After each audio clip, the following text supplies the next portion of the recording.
Everything is holiday spirit, Florida style, in beautiful downtown Orlando. It's the Mazda Tangerine Bowl, Big 12 against ACC. There's Philip Rivers. What a ride it's been for him. The 51st and final start, the second most prolific passer in NCAA history. And his counterpart tonight is Bill Whittemore from Kansas, also a great passer and part of a great turnaround for the Jayhawks from a 2-10 season a year ago. Capital One Bowl Week begins in Orlando, and our College Game Day Bowl special is coming up now.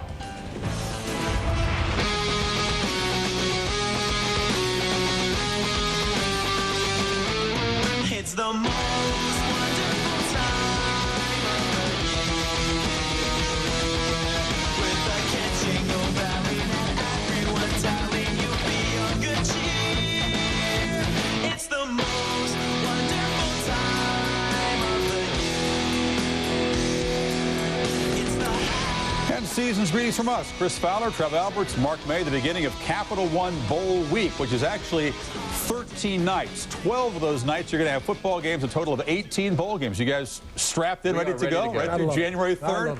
Let's talk about this matchup and how it fits into the motivational big picture here. Kansas coming off the 2-10 season. This is a real reward for them to play in a bowl game. For NC State, they're an example of a team that really has to kind of dig a little deeper to find some fuel. Chris, I think it's reminiscent of all the teams going into this whole bowl week experience. I think if you look at all these teams playing and trying to figure out who's going to win the game, look at which team is just so happy to be at the game. Look at which team has sort of had to readjust their goals. I think that's the whole key of this. All these teams started out in August wanting to get to play for the national championship, wanted to win their own conference. If that doesn't happen, how do those teams readjust their goals? Are they focused for their bowl game? I think the biggest game of the year is for the seniors. I mean, this is it for them. It's the last time they get a chance to don the silks of their university, go out and play for the old college try, the old school colors, and it's an emotional situation. I remember my last bowl game. Hey, I shed a tear because that was the last time I was wearing those colors for the University of Pittsburgh. So you'll see a lot of emotion and intensity out of the seniors because they want to go out as winners. Just one tear?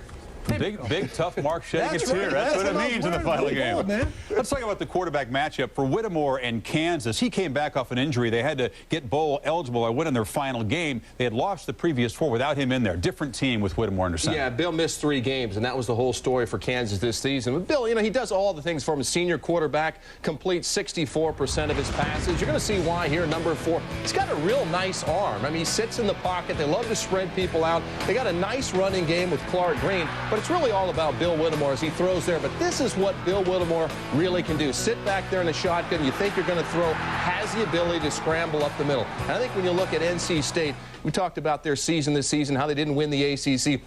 I think the biggest difference for them is defensively. A little bit of a disappointment defensively, allowing 407 yards of total offense. The offense is fine. That's the whole key, Mark. Can that defense slow down this Kansas offense? Because they'll spread you out. Bill Whittemore had 85 yards rushing on 21 carries against Iowa State. They got to stop him, not only in the passing game, but the running game. Well, the player that's really carried NC State on their back is their quarterback, and that was Philip Rivers. He had a phenomenal season. He completed 71% of his passing, which is amazing. But this is what I love about this senior. He gives you leadership skills on the field of play. He can make every throw. When things break down, he can pull it down. Look at that stiff arm by the big guy and run with the football. He can create plays on his own. That's what's key about Philip Rivers. But look at that quick release. He can make all the throws, and when he has to pull it down and run with it and get first downs or get touchdowns, he can do it. But here's the other key, T.A. McClendon. When both of these players are healthy and on the same field of play, T.A. McClendon just gives you that extra oomph to get over the top. And with T.A. McClendon, 10 carries or more, they're 5-2 this year, so you got to feed him the football. Absolutely, give him the ball. And as for Rivers, no player in the history of that program has meant more to NC State football. You know he wants to go out and win. I think he will be emotional. He's got a couple more records he can shoot for.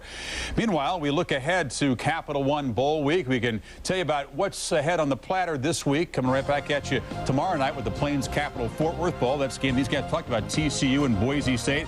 It continues. Las Vegas Bowl, Oregon State, Hawaii, and Christmas Eve. And Christmas Day, Hawaii stays at home to host Houston, and then Northwestern and Bowling Green. Well, I like the big game that I think is a big game, and that's a Fort Worth Capital Plains Bowl. It's Ryan Dinwiddie, the quarterback of Boise State, getting the ball to his wide receivers, spreading it around. I think they're huge games, and they're the second scoring offense in the nation, just over 44 points a game. And I think what you're going to see in this game is you're going to see an explosion. What they like to do is they like to start off early and put points on the board, make you play catch-up football, and his #1 receiver is Tim Gilligan, my little buddy. He likes to go deep to Tim Gilligan with the ball. He's 12th in the nation in receiving, 97 yards a game. And let's not forget this defense also. This defense is 8th in scoring in the nation. And to me, the biggest number when you look at stats, scoring offense, scoring defense. 2nd in the nation on offense, 8th in the nation on defense. You know, Mark, Boise State is 5th in the nation in run defense. You mentioned their offense, but their defense is very good, too, stopping the run. So I think that's the whole key for TCU. It's Brandon Hassel's going to have to be able to throw the football. His season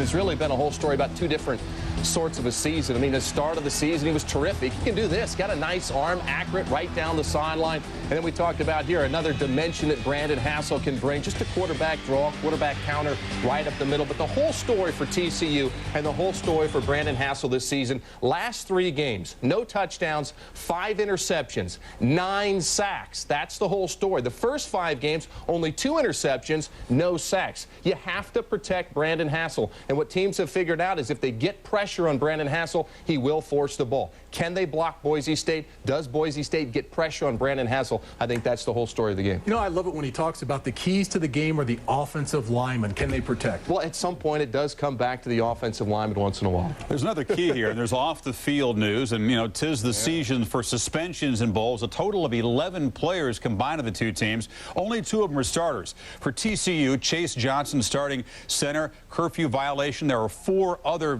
players suspended for an unspecified violation of team rules for TCU. For Boise State, a total of 6 players, including Tyrone Tutogi, who is a guard. There are 3 reserve DBs also suspended, plus Tony McPherson, a receiver, and Trent London, a tight end. Those are all reserves. They were academically ineligible for the Plains Capital Fort Worth Bowl tomorrow. We will talk about this matchup of Paisans, Mangino and Amato. Coming up next, take you down to Orlando. That's Mark on the left, sharing recipes perhaps in the holiday season.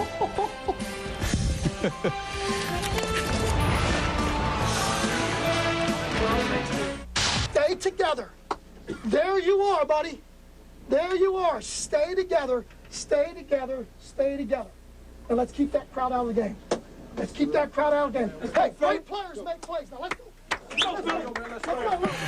Chuck Amato, before his team took the field at Doak Campbell to take on Florida State. Different coaches have different styles. All of them spend those moments before kickoff in the locker room searching for the right words to inspire their team. So enjoy this trip inside a coach's inner sanctum and a look at the art of the locker room speech. The Rockney speech was so effective because he felt it. I mean, you can't be phony. Kids smell it. We're going to get them on the run. We're going to go, go, go, go. And we aren't going to stop until we go to that goal line. And don't forget, man, today, we're going to win. I think you just have to be who you are. They know, the players know, and you know, they usually, you know, it's whatever's in the moment. Play like your hair's on fire today, guys. If you've ever played hard in your life, today's the day to go play hard. Get out or bleed. So there better be some bleeding, because if there's not, I'll get you out next week. I think you set the mood, the tempo, the intensity. If I'm not ready to play, if I'm not intense, I think the kids feed off of that. You be the attacker tonight. Don't you let them attack you. You don't wish, you don't hope, you don't sit back, you go take it. Keep getting after it. Say, play fast. Play fast. Punish, punish, punish. When you match the other team's toughness and take it away from them, they have nothing. The best ones that I've ever been around have been, you know, kind of what's in your gut, what's in your heart. Do you want to be the hammer or do you want to be the nail tonight? The one that delivers the blows or the ones that get your ass kicked? I want to be hammer time tonight. We're going to go hammer time tonight. I remember when I was in high school, our coach gave us the greatest pregame pep talk. I remember I was so excited. I ran down under the opening kickoff and a guy hit me in the throat and I couldn't remember a word he said. For the emotional games, yeah, you're going to say a few things, but really they're going to be fired up and they're going to be emotional anyway. It's going down tonight. It's going down tonight. I'm hurt, dog. I'm putting my heart in this, dog. Let's go, man. The motivational speech is for the ones that they're supposed to win. Let's play within your abilities. We don't have to put S's on our chest. We're good enough. One heartbeat, one mind. One big time win. I'll meet you here when it's all over. Let's go. It's a special thing in that locker room, and to look in their eyes, and you know what they're thinking, and you know what they're feeling. Let's go out there and show them. Hell yeah. By guys, let's go out there and play better than we did last week. Yep. And let's go out there, by guys, and have fun and just win. Fisher DeBerry has the last word. A lot of great coaches there, but you also notice a lot of those guys that you saw there are no longer employed by the universities. So it takes more than great words. Give me the best fiery Tom Osborne speech that you heard when you were in Nebraska. All right, punt team, first team, Trev Alberts, left guard. No, I mean, that's the point. I mean, Tom Osborne believed that the coaches' speeches were overrated. I mean, emotion's good for about the first 2 plays. It's what happens during the week. But Joe Paterno said it in the piece, and that's exactly right. I didn't play for just Coach Tom Osborne. I played for other coaches as well. You can't be a phony. I mean, he had one of the most laid-back coaches ever come walking in before a game, take the table, throw it over, Gatorade everywhere, trying to be a tough guy. We just looked at him like, okay, that didn't work, Coach. Not at all. Well, for me, it was the assistant coaches. It's not the head coach that gave the big speech. It was always the assistant coach. And when I got to the NFL, it was Wayne Sevier, the special teams coach. And he was so good at getting guys fired up because those guys are nuts. They're crazy. They're all wild and animated. And as offensive lineman, we used to like sneak around the corner just to listen to him get the special teams guys fired up because they played the first play of the game. They were setting the tempo. And he got guys fired up. You want to grab them by the throat, drag them around the field, and you want to kick them until they bleed. And you're like in the back of the room going, yeah, yeah, yeah. And all of a sudden, you're not even on the first play of the game. It's the special teams. You're trying to calm down before you go on the game. So that lasted about 2 plays? Oh, no, it was great. You know, it kept you fired up because every time you saw him on the sidelines, he was grabbing somebody or grabbing somebody by the shirt or by the face mask or something. It was great. I'm sure you'd agree, though, the teammates important, too. Guys in that piece like Rohan Davey and Ed Reed, team leaders can deliver the powerful message. Well, time to throw down to the guy that always gives the pregame speech to the crew on their Thursday night telecast. Mike Tirico leading the telecast of the Mazda Tangerine Bowl, NC State and Kansas. Let's go down to Orlando. Mike? And Chris, as you know, with Lee and Kirk every Saturday, it's a challenge to get them fired up for a football game, but I'll be doing my best here momentarily. It'll be Chuck Amato giving the pregame speech right about now to the NC State team, and it'll be emotional because of the presence of Philip Rivers. You guys talked about him before, all of his records, that's obvious, but maybe the other stuff. If there is a poster boy for all that is good in college football, on the field and off, it is that guy right there. 4 years, every game, Chuck Amato's had him as the quarterback, and Chuck is standing by now with Dr. Jerry Punch.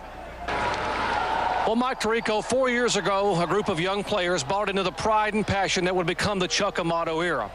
Now, 33 wins and 4 bowl games later, those players, now seniors, will say goodbye tonight. Names like Philip Rivers and Jericho Cotchery. And, Coach, how emotional will it be in the next few minutes when you say goodbye to these guys for the final time in the locker room? It's not going to say goodbye until 60 minutes of football's over. They've got 60 minutes of hard football. We went through this, you know, the last home game, the last game of the year. And they're here. We had a great discussion last night with the whole team about it. And every team goes through it. You know, there's a last this, a last that, the last Thursday practice at home, the last Thursday practice for a bone. This is it now for these youngsters, and we'll miss them dearly. 2 years ago, now focus on the game a little. 2 years ago, you brought a Wolfpack team in here heavily favored against a 6-win opponent, and you got beat by 15 points, physically dominated. What have you and this team done to make sure that doesn't happen here tonight? Well, we've stayed with the same formula as far as the practice was concerned. We had good practices and great preparation for that game, contrary to even what some of your people believe. But the night of the game, walking through those doors right there, I could sense it. We had kids that had wristbands around their neck. Their socks weren't the right length, and I had people changing socks out in the field and taking wristbands off their necks. You could just kind of sense something happened. And I told them, don't go through that door tonight, Archie. You and I are going to fight out here in this field. Well, Mike Tirico, I get the impression from talking to Chuck Amato and looking around the field that the Wolfpack is ready tonight. Well, Jerry, they should be. They had a disappointing year. Lee and Kirk are here. What happened? We talked BCS and perhaps ACC title. What happened to this team this year? Well, I think they got off to a slow start. There was so much talk about Ohio State as their third game. ACC moved Wake Forest right ahead of Ohio State. And I think looking ahead, losing to Wake Forest, I think they lost a lot of momentum. Along the way, though, they had some key injuries. Not having Marcus Hudson because of academics and one of their best corners, Chris Comer, an injury to one of their offensive linemen. And they're not going to make excuses, but this defense gave up way too many big plays, and it's because of some of the injuries, and also because, let's face it, you look at the 5 of the top 8 defensive linemen, they're all freshmen. 4 of them are true freshmen, and with that kind of youth up front, you can't expect to get to the BCS. They're going to be a good football team in the future, though. Let's take a look at Mark Mangino and his staff at Kansas. They did a tremendous turnaround this year. They went from 2-10 to 6-6 in a bowl game, and one of the main reasons is because of experience that he had at Oklahoma and Kansas State. And I think the key thing about Mark, fundamentally very sound, but most important, what a positive attitude. He's got these guys believing they can win. And their offense is good. State's defense has been bad. We think a lot of points tonight. Oh, yeah, it should be. We think a lot of points here tonight, Chris. A little pre-Christmas cheer from Orlando. See you in a few minutes for the Mazda Tangerine Bowl. Back to you. Santa and Vikings, a little mixed metaphor there. There's T.A. McClendon. When he's not hampered by the knee or the hammy, he's a very effective player. We'll talk more bowls after this. And welcome back. Counting down to the Mazda Tangerine Bowl. Philip Rivers, third consecutive season of more than 3,000 yards passing. The guy has 90 career touchdown passes, a whole bunch of records. And as Mike said, Trev, really a poster boy for a lot of the good things in college football. Yeah, and if you're Philip Rivers, think about it this offseason. Think about the goals that you had established. You know, win the ACC, get to a BCS game, get invited to New York, try to win the Heisman Trophy. Oh, yeah, and a couple other really important things.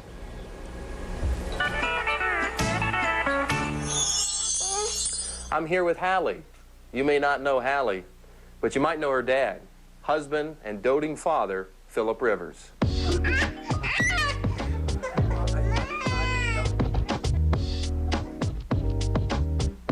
I remember being a student athlete, and I remember all of the things that you had to go through, and I just can't imagine the added responsibility. How do you fit it in? I mean, it's 8 o'clock, man. I mean, you've had a long day.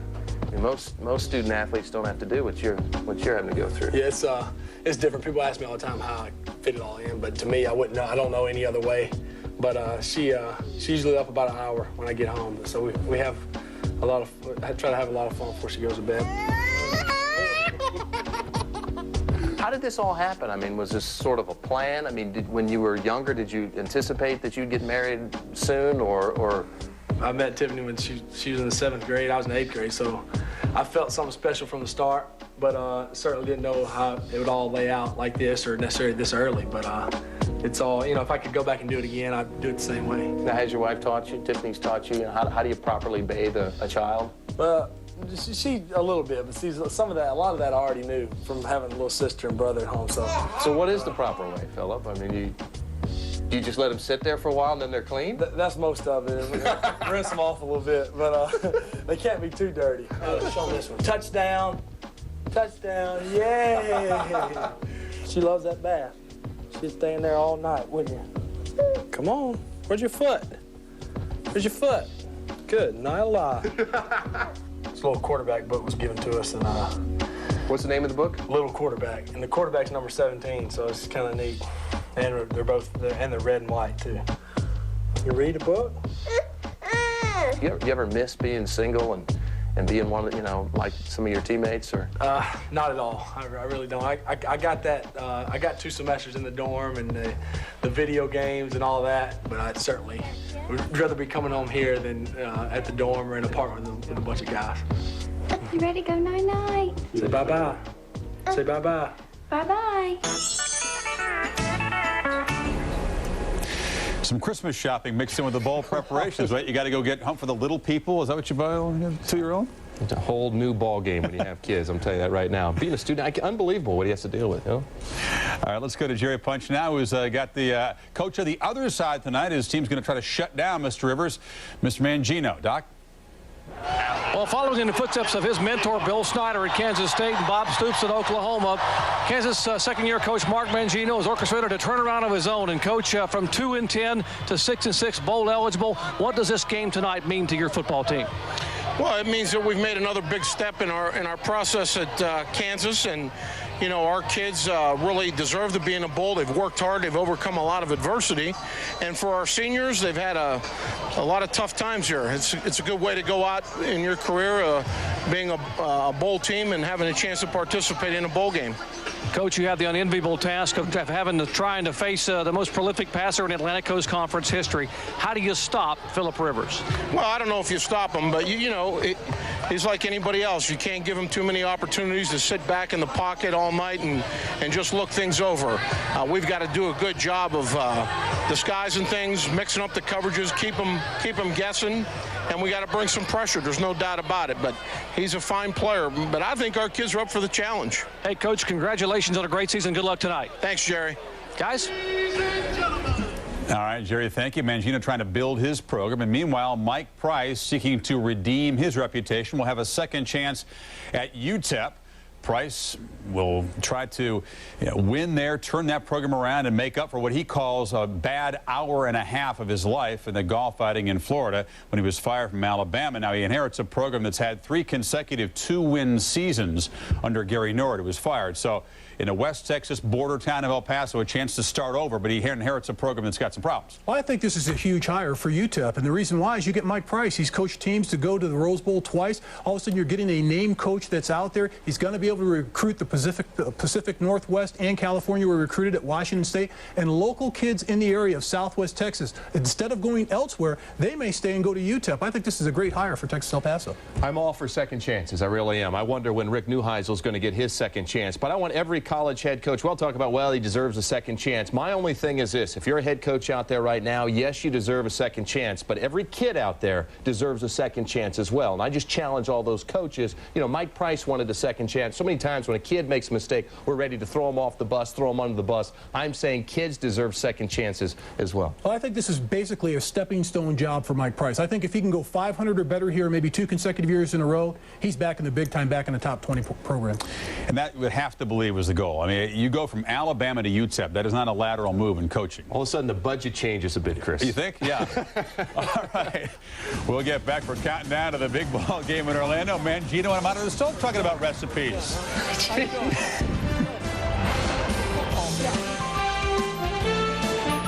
It's the...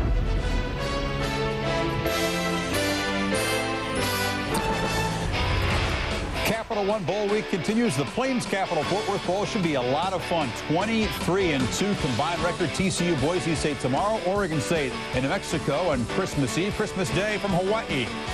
Rainbow Warriors against Houston, and then the Motor City Bowl, Northwestern against Bowling Green, a very good team out of the MAC on December 26th. All part of Sonic Bowl Mania Challenge. Go to ESPN.com and register. Compete against the likes of Trev and Mark. You're very interested tonight in this game. Yes, my highest level of confidence. I have a 28 on this game, the Tangerine Bowl, on NC State beating Kansas. Mark, are you as confident as he is? I'm very confident in this game, but I'm not 28. I'm 23. So you have to weight the pick. The more confident you are in the pick, the more points you give it, and a lot is at stake for you guys tonight in this game. What do you think? What's going to happen? Obviously, you think NC State's going to win. Is it going to be as high scoring as people believe? I think so. I think Phillip Rivers is going to have a huge game. This is his last chance playing in the uniform in North Carolina State. But keep an eye on T.A. McClendon. He's going against a defense that gives up 197 yards on the ground, and he's healthy. That's the key. Ah, you're smart, Mark. You talk about that running game. Same thing for Kansas. Clark Green only needs 119 yards to get 1,000 yards for the season. I think if Kansas is going to have a shot, they have to run the ball, take pressure up Bill Whittemore, time of possession, keep Phillip Rivers standing over there on the sideline looking at his wife and kid. Should be a lot of fun, though. I think you're going to have pretty wide open game plans. I mean, it is a bowl game. It should be treated as a reward. You got 2 talented, 2 suspect defenses. It all goes together to create what we expect to be a high-scoring game. We'll see you back here at halftime. We'll look ahead. We'll talk more bowl games. In the meantime, it's time to send holiday greetings from Bristol to Orlando, and our crew down there, Mike Tirico, Kirk Herbstreit, Lee Corso. Few have made an impact on the North Carolina State football program like Phillip Rivers, perhaps the school's best ever. Only one man in the history of major college football has thrown for more yards. His imprint indelible. And tonight, one last chance to add to the totals and add to the Phillip Rivers legend. This is new territory for Kansas, a senior quarterback, some young playmakers, and a coach with a past at Oklahoma and Kansas State has KU bowling for the first time in nearly a decade. It is late Monday in the theme park capital of the world, Orlando, Florida. The teams visited Walt Disney World Resort earlier this week, but the fun has now been put aside. It's time to get down to bowl business. Phillip Rivers, the record-setting quarterback, his last college football game. And for the KU fans, their first postseason game in nearly a decade. NC State looks for a good end to a disappointing season and hopes to send Rivers and the rest of the seniors off with a win. The 2003 Mazda Tangerine Bowl here at the Florida Citrus Bowl in Orlando, out of the ACC, North Carolina State, and out of the Big 12, the Jayhawks of Kansas. KU with a rare chance to show America this is a football program that is turning around. Lee, Kirk, and Doc join me, and we kick it off on Capital One Bowl Week in a minute.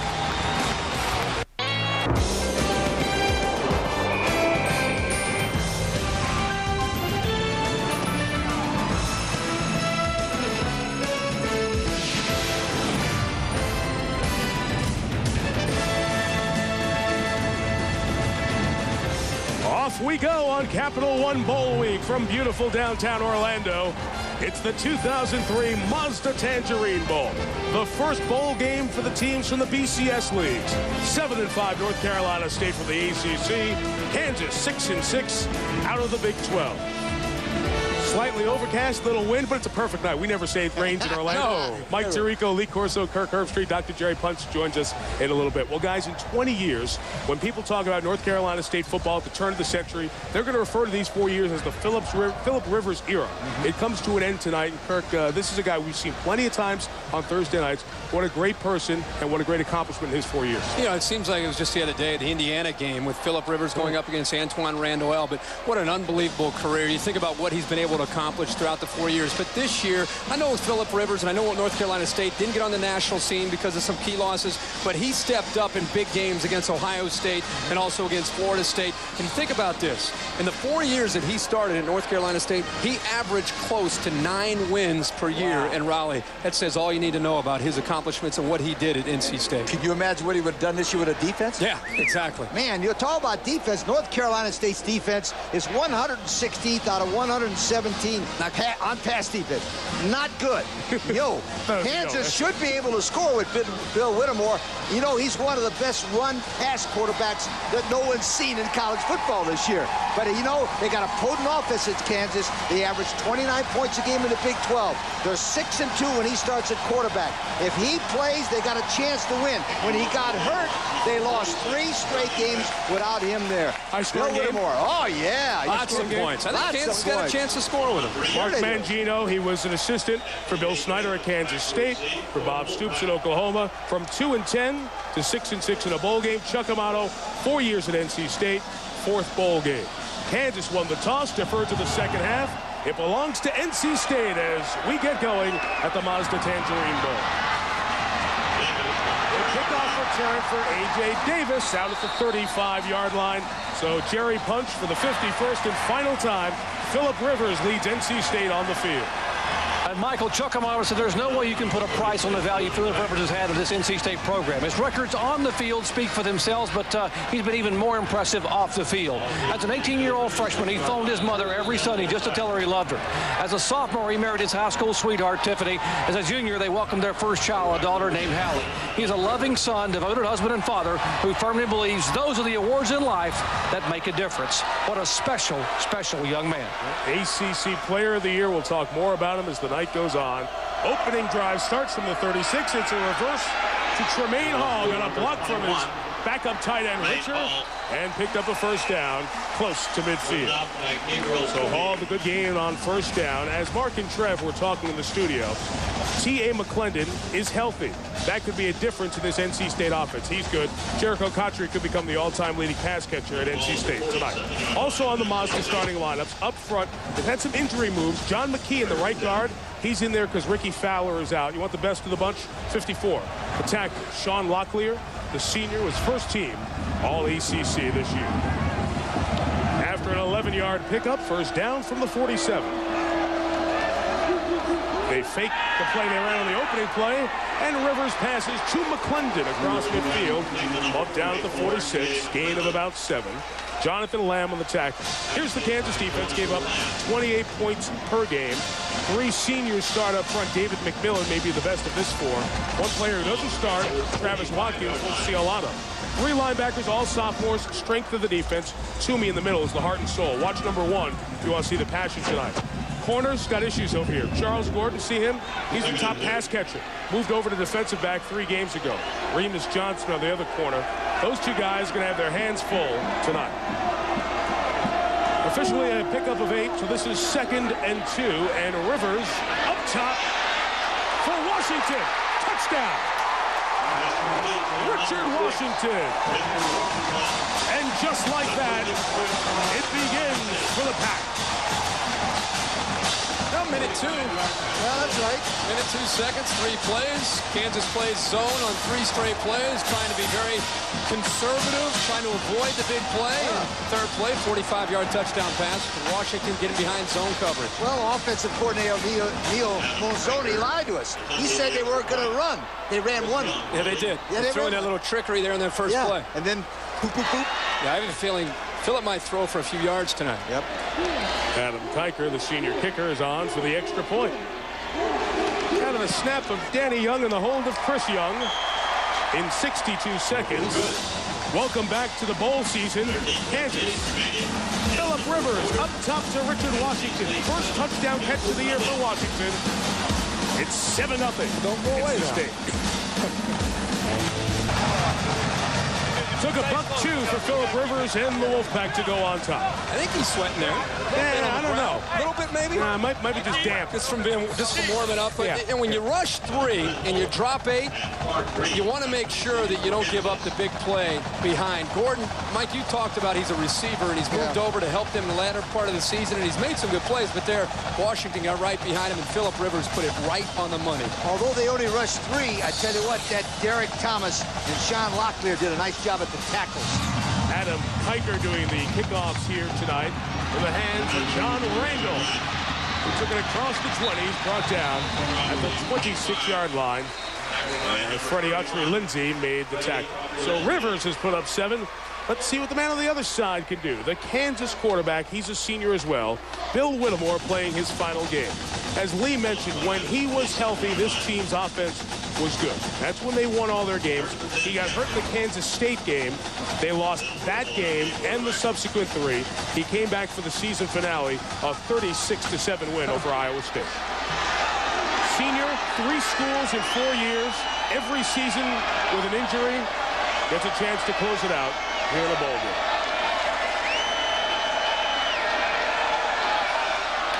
The 6-footer with the first down handoff to Clark Green. Only gets out back to the line of scrimmage. Don McCargo in on the tackle. So behind Whittemore, handling the ball is Green, who averages 20 touches a game. See the guy in the middle there, Simmons? He's their game-breaking threat. Gordon, the other wide receiver, is the one who starts over on the defensive side as well. Up front, this is a lunch bunch, a lunch pail bunch. Vaughn in the middle, the center. Big 12 Offensive Newcomer of the Year. That's pretty tough to do as a center. He did. This pass is caught by Brandon Riddell. Off he goes to the 45-yard line. A.J. Davis made the tackle against the second worst pass defense in America. Only Stanford gave up more pass defense yards. Look at the guys across the front. Manny Lawson, a linebacker, starts as the defensive end tonight because of a team suspension. Autry-Lindsay, Hoyt, and Thomas among the best tacklers. In the secondary, Greg Golden, their starting cornerback, a junior, not here, sent home. Thus, Devontae Edwards has to step up with Reed on the corners. Andre Maddox is their top tackler. Clark Green carries out to the 47, 2nd and 8 coming up. Kansas is not on TV a lot. Kurt, give me a feel for what they like to do on offense. Well, because of the versatility, if you know Mark Mangino's offense, you go back to the years at Kansas State with Michael Bishop, Jonathan Beasley. Then he developed with Mike Leach in Norman, Oklahoma with Bob Stoops. When Mike Leach went to Texas Tech, he continued to add a little bit to it. It's going to be the spread offense, and he has a quarterback who is versatile. He can run and he can throw, and they try to take advantage of spreading the field and take advantage of his versatility. Green had a couple of blockers. He got it out to midfield. We're going to have 3rd and 5 coming up. Well, if you didn't follow Kansas in their 6-6 season, after 2-10 last year, they were 3-5 in the Big 12, 3-1 out of the league. Their best win of this season, you see the loss to Colorado, a tough one. Their best victory of the season, you would have to say, came when they beat Missouri, 35-14. Their in-state rival and a good Missouri team. A huge win for this program. That red line will be in there when we have third down, so you can see the line of scrimmage. To get the first down at the 45, it's Rideau again, and he has about 11 yards. That was a very, very good call that time by the offensive coach, because what they did is they brought that quick post because they can't get good pass protection. I like back that Biz Whitmore gets the ball quickly out of his hands, Kurt. Yep, and Mark Mangino told us that they're going to move some people around. That time, 3 receivers off to the right, 1 receiver isolated back to the boundary, and took advantage of one-on-one coverage to Rideau and man-to-man coverage. Nice throw there by Whittemore. Same look here, bud. Yeah. 3 receivers down by us, 1 up top, and they go up top. Same place. It's Rideau. It's another first down. Kirk, what does that do? 3 on one side and 1 into the boundary. Well, what he's trying to do there is because North Carolina State plays a lot of man coverage and a lot of pressure, it forces them to tip their hand and showing what they're doing. It's helping Bill Whittemore as a quarterback look into the eyes of the defense and have a feel for what they're doing, and it gives him a pre-snap read. That way, by the time he calls his cadence, he knows where he wants to go with the football. Back-to-back times, here they come a third time. Don't be shocked to see him now come to the field with the 3 receivers on. North Carolina State needs to change that one-on-one coverage to the short field or they're in trouble. Fake the handoff back to this side. Up top and incomplete. Had 2 receivers down there, Moderick Johnson and Mark Simmons. It was Simmons who had a step and a little separation. And remember, with North Carolina State, this is a team that early in the year, Marcus Hudson was lost to academic eligibility. He was a freshman last year, would have been a great player this year. They haven't had him all year. Greg Golden is not playing in his football game. He's been suspended. So you're dealing with an area that when they leave them alone out there by themselves on an island, you're really rolling the dice if you're Chuck Amato. This is 2nd and 10. Kansas opening drive of the game. Fake to the fullback, option to Clark Green, who is hustled out of bounds at the 23. We're going to have third and about a half dozen coming up. Freddie Autry-Lindsay over there. It's the next phase with a ton of man coverage and a quarterback who can run and a tailback who likes to get down and run downhill. You're going to see that Kansas will take advantage of that. They're going to attack the outside, try to pitch it, and now you have those receivers running the secondary off. Now you have a back who's running downfield. And remember one thing about North Carolina State's defense. 0 seniors. Very young football team. They got to make some quick adjustments. They come back to the 3 to one side, 1 to the boundary. Wide open. Charles Gordon. He's at the 10. He's at the 5. Get me a calculator. We're going to have a lot of points here tonight. Touchdown, KU.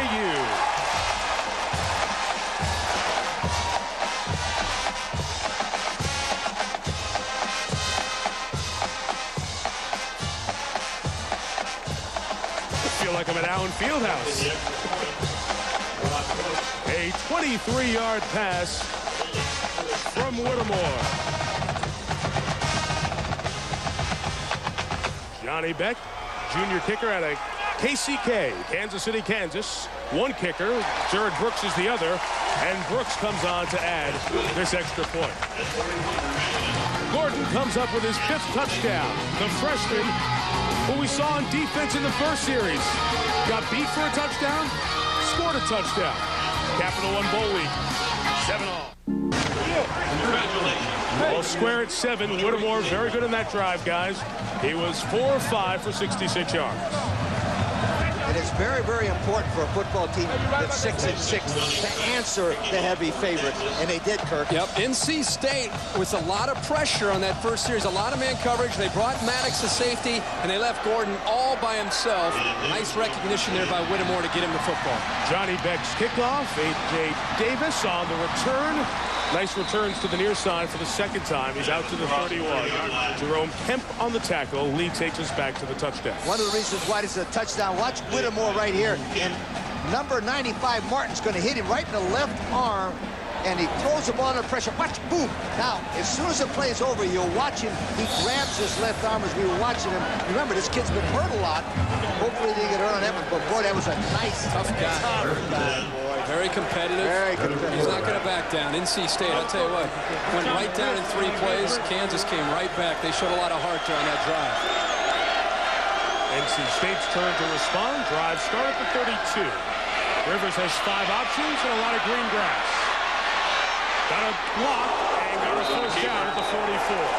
Tremaine Hall, the receiver came back through the legal block that picked up a dozen yards. Picked up 2 guys. He absolutely knocked 2 guys down, Kirk. You guys see that? Yep. Beautiful comeback by Tremont Hall. Watch him. You keep your eye on number 21. The left part of your picture. You guys watch this. Well, keep your eye there. What I love is as soon as he sees his quarterback needs help, he goes, what? Knocked out the second guy. But he was sizing him up. It's like bowling ball. That's right. Nick Reed, the sophomore linebacker, was the man he got first. Rivers runs for a dozen. From the 43, he tosses to McClendon. Stumbles and gets just the T.A. McClendon. Over 1,000 yards last year as a freshman. Difference maker for this NC State pass-oriented offense. This year, he only added 536 yards, but he was really never healthy. Here's what you need to know about him. 7 games when he's run for 100 yards, they're 7-0. Well, that's the missing link for this offense. When you put in a healthy T.A. McClendon to go with the mind of Phillip Rivers and his philosophy of this offense, it's nearly impossible to stop it when they're hitting on all cylinders, and he is healthy tonight. After a pickup of 1, 2nd and 9. Kocheri yet to catch a pass. Taken away. They throw to the fullback, Chance Moyer, who dropped it. It was nearly intercepted. Moyer, who's a country singer in his away from football time, caught the only ball that was thrown his way all year for a 3-yard touchdown against Virginia. Well, this time he started to look up the field, thinking about how much more room do I have to go to pick up the first down. And he's lucky that by missing that Floodman didn't pick that off.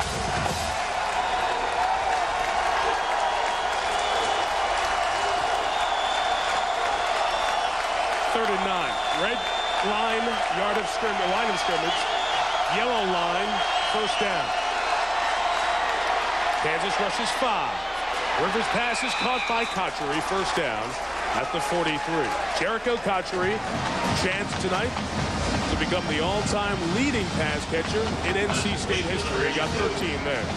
In the year of the receiver in college football, here's a guy that doesn't get the appreciation that he should. He's going to be one of those guys that plays at the next level for 10 or 11 years as a 3rd receiver or a 2nd receiver and has a phenomenal career. Phillip Rivers told me yesterday, he said, for a guy that's been around, he said, the coaches talk about how every drill, every sprint, every pass he catches, 100% effort, and takes it beyond where he's supposed to go. He's a great player. First down, fake McClendon, come back to Kocheri. Got a block, made a man miss, first down at the 28. The Kansas coaching staff wanted a flag on Sean Locklear, the left tackle. They felt he pushed in the back on Charles Gordon, the cornerback who caught the touchdown earlier. Here, now they're showing their own style of having trips to the field. They're going to motion over Kocheri. Now he's just going to use him a little bit as a decoy and set up the screen. And now he shows what he can do in the open field. But something to remember, which is very rare, when you have a 4-year starting quarterback who's played 50 times, Noel Mazzoni said if we score in the first series, Phillip Rivers will call the plays in the next series. So if he's calling these plays, he's off to a pretty good start. McClendon after the fake toss, bouncing to the outside. Inside the 20 and out of bounds at the 15. Have they run a play where they've gained less than 10 yards? That one was 14. Another first down. That's a perfect example of T.A. McClendon healthy. He breaks tackles. He's 5'11", 215 pounds. And what I like about him the most is he has a low center of gravity, and then he keeps going. I thought as a freshman, and I said this before, I thought he was a better running back than Maurice Clarett at Ohio State. I know people don't think that, but when this guy's healthy, wonderful football player, Mike. Great balance. NC State has run 9 plays tonight. 6 of them have gotten over 10 yards. They're averaging 13 a play. They need 15 for a touchdown. Rivers now throws. There's 15. There's a touchdown, number 2 for Richard Washington. I want you to remember now, Phillip Rivers called those plays. Not only does he have a future in the NFL, He has a future as an offensive coordinator. Outstanding drive, because this is not very common for him to have the reins. And I don't mean like check with me at the line of scrimmage. I mean call the formation, call the play, buy enough time there, finds Richard Washington all alone. That's where the area where he's improved the most. Buying the time and throwing it downfield. If people haven't seen him before, he's a lot quicker than people think. He's got good movement, good athletic ability to get away from the pass rush. That was a perfect example of Philip Rivers' athletic ability to get open and throw that football. A penalty marker thrown as we lined up. I think Kansas has 12 on the field. Illegal substitution on the defense. 12 men on the field. They should have had 12 in the play before this, Yeah, well, not on the extra point. Just on defense. I mean, whole half. They might need 13. Now, the good news is Bill Whittemore and the boys are about to come back out. And North Carolina State is 116 out of 117 teams in the pass defense. Yep, they're off to a solid start tonight. 66 yards in the first drive they gave up. Adam Kiker adds the extra point. 6:17 gone by. 3 possessions, 3 touchdowns. Rivers has 2 of them. 13-7, not even halfway through the first quarter. ESPN's exclusive presentation of the 2003 Mazda Tangerine Bowl, presented by Mazda. There's a soul of a sports car in everything we make. In part by City Identity Theft Solutions. Free help getting your life back. That's using your card wisely. And by Cheaper by the Dozen, a supersized comedy starring Steve Martin, now playing. From the home of the Walt Disney World Resort in Orlando, where Christmas time is a great time, we welcome you to the Mazda Tangerine Bowl. Philip Rivers' final game as a collegiate, 14-7 NC State leading Kansas. This kickoff comes down to John Randall at the 5. Has a seam, and Randall goes through the middle. Good field position at the 42-yard line. Those of you tuning in for SportsCenter right now, here at the top of the hour, 6 in Raleigh, 5 in Lawrence. SportsCenter's on over on ESPN2. Monday Night Countdown will be on over on ESPN2 as well tonight. We're here for Capital One Bowl Week getting underway with the Mazda Tangerine Bowl. NC State 7-5 out of the ACC. Kansas' first bowl game in 8 years, 6-6 out of the Big 12. We've had 3 possessions and 3 touchdowns. Now Bill Whittemore in Kansas with a chance to respond. The senior, who is a good runner, gets about 5 yards on that keeper. Made by number 62, It's a tennis match. He's going to break serve here. Whittemore is a guy who is very talented in the state of Tennessee as a high school performer. Matter of fact, was the offensive player of the year coming out, but because of his size, just under 6 feet, nobody thought he'd be a Division I quarterback, so he didn't get Division I offers. Thus had to go a more circuitous route to end up in the Big 12. This pass is engulfed by Mark Simmons, who in turn is engulfed by the NC State defense. Andre Maddox stopped him for no gain. Pretty obvious Kansas is going to stick with that package with 3 receivers to the field and isolating the 1 receiver back to the boundary. And it looks like, as Lee and I were talking about, North Carolina State trying to make some adjustments, mixing in some different coverages, at times man, and at times playing a little bit more zone. That time they were able to sit back and respond to it and make a play. Renaud and Simmons are at the bottom of the screen. In motion, Lionel Anderson, the tight end, who gives a block to give Whittemore some space to run for a first down.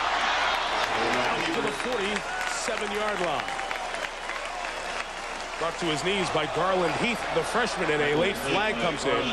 After the chatter, it could be the first down picked up, and then the dead ball personal foul on Clark Green. Our officials from the Western Athletic Conference, as you watch all these bowl games, a conference not represented on the field, will have its officials working the game. Dead ball, personal foul against the offense. 15-yard penalty from the end of the run. First down. Now, the reason why that play was successful to the outside, number 86, Lionel Anderson, goes in motion and he turns. Watch at the top of the picture, makes a nice block, Kirk, and allows Whittemore to get to the outside. I like that concept of moving Whittemore right and left and get away from that pass rush. Yeah, one of the other things that helped there was Garland Heath, the safety's got to kid up. I mean, realize that the quarterback's taken off and running. Once he's 5 yards across the line of scrimmage, he can no longer throw the football. That time, Clark Green got a little bit caught up in the emotions. Cost his team 15 yards. Since it's a dead ball foul, it's still 1st and 10. And Whittemore goes up top, overthrowing the intended receiver, Mark Simmons, out of DeSoto, Texas. Well, as mentioned, this is the beginning of Capital One Bowl week. It continues tomorrow night with the inaugural Plains Capital Fort Worth Bowl. The team playing in its own stadium, TCU, taking on Ryan Dinwiddie and Boise State. Coverage begins with College Game Day, presented by Outback Steakhouse at 7 Eastern. Capital One Bowl week on ESPN and ESPN2. Over the next 13 days and nights, you'll see 18 games. That's my favorite. That's one game I'd pay to see. That's the big one, huh? Oh, I like that game. Well, that's going to be exciting. If you get a chance, folks, watch that ball game, and that Dinwiddie can play as a quarterback for Boise State. 2nd and 10. Whittemore's throw is caught by Moderick Johnson, who has a 1st down at midfield. Almost a late hit on the play on Stephen Tulloch, the freshman linebacker, but it is a 1st down. Everybody talks about the BCS and what to do. I tell you, how would Boise State against Miami of Ohio be? That would be a great game. Let them play a week after all the games are over. I'm happy for the Boise State kids that they don't have to play a home game. Not that it wasn't a great on-field advantage, but they get to experience a bowl trip as they go to TCU. But it's a shame they have to play a road game in that situation. Got off the blue carpet. Yes, they did. Here is Anderson as a pass catcher. Another. Have we had more 1st downs picked up on 1st down than we saw all season? Yes. Let's go down to Jerry Plum. Guys, you mentioned Bill Whittemore's had some injuries in his career. And this year he missed 3 football games because of an injury to his clavicle, which is a collarbone, in the very first drive against Kansas State. He shoved the collarbone outward and joins the sternum, the breastbone. Why did it go out in the inside instead of the outside? Because 2 years ago in junior college, he had the outside part sutured down. The inside's the only one he could give. Very concerned about him tonight. Remember, that's an area that can be very susceptible when he runs the football. Tough guy. Every season has been interrupted by injury. Fake the hand. Fake the reverse. Up top. It's Rideau. He couldn't pull it in.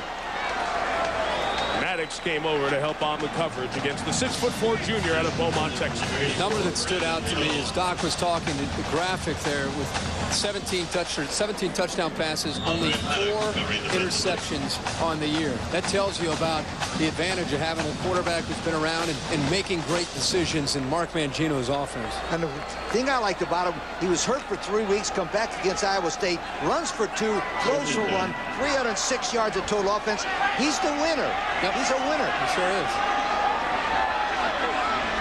This time they hand it to Charles Gordon, who's played DB, caught a touchdown, and is right at the yellow 1st down line at the 28-yard line.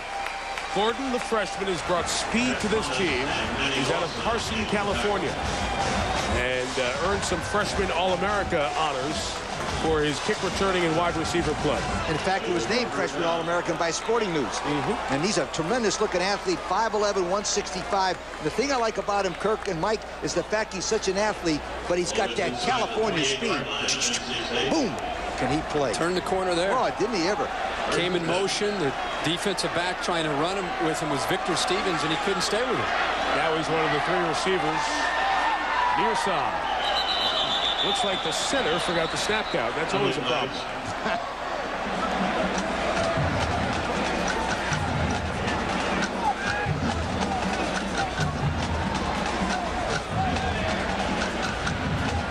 Dead ball. Ball start from the offense. 5-yard penalty.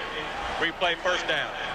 Well, we mentioned Whittemore's injuries. He had the successful start to the season as Kansas opened 4-1, lost to Colorado, beat Baylor, so they're 5-2, play in-state rival K-State, and Whittemore gets hurt Injures that right shoulder Jerry talked about in the first quarter. They lose that game.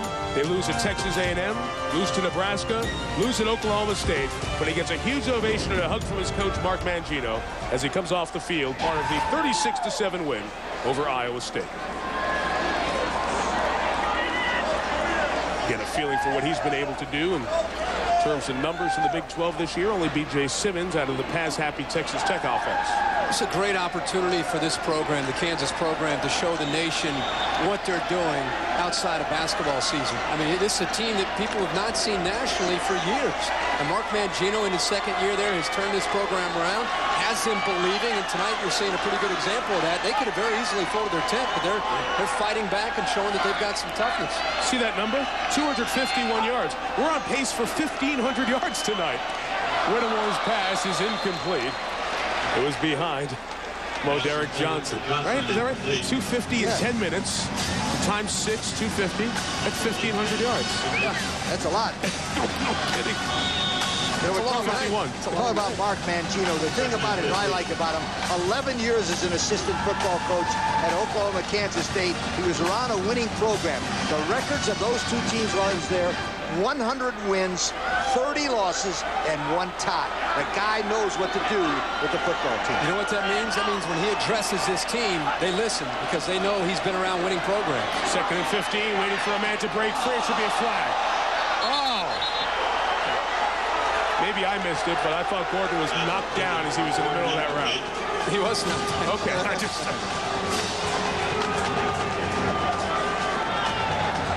Knocked down by Victor Stevens. Yes.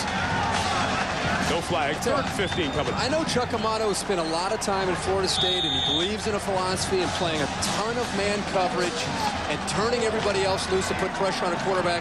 But I'll tell you, when you don't have corners and you don't have defensive ends that can get pressure, it makes it for a long year. And that's what's happened this year because of the youth up front. They've allowed so many yards through the air, 116th in the nation this year, and yards allowed through the air. So NC State brings some heat. Whittemore gets some time, but his pass was knocked down and almost intercepted.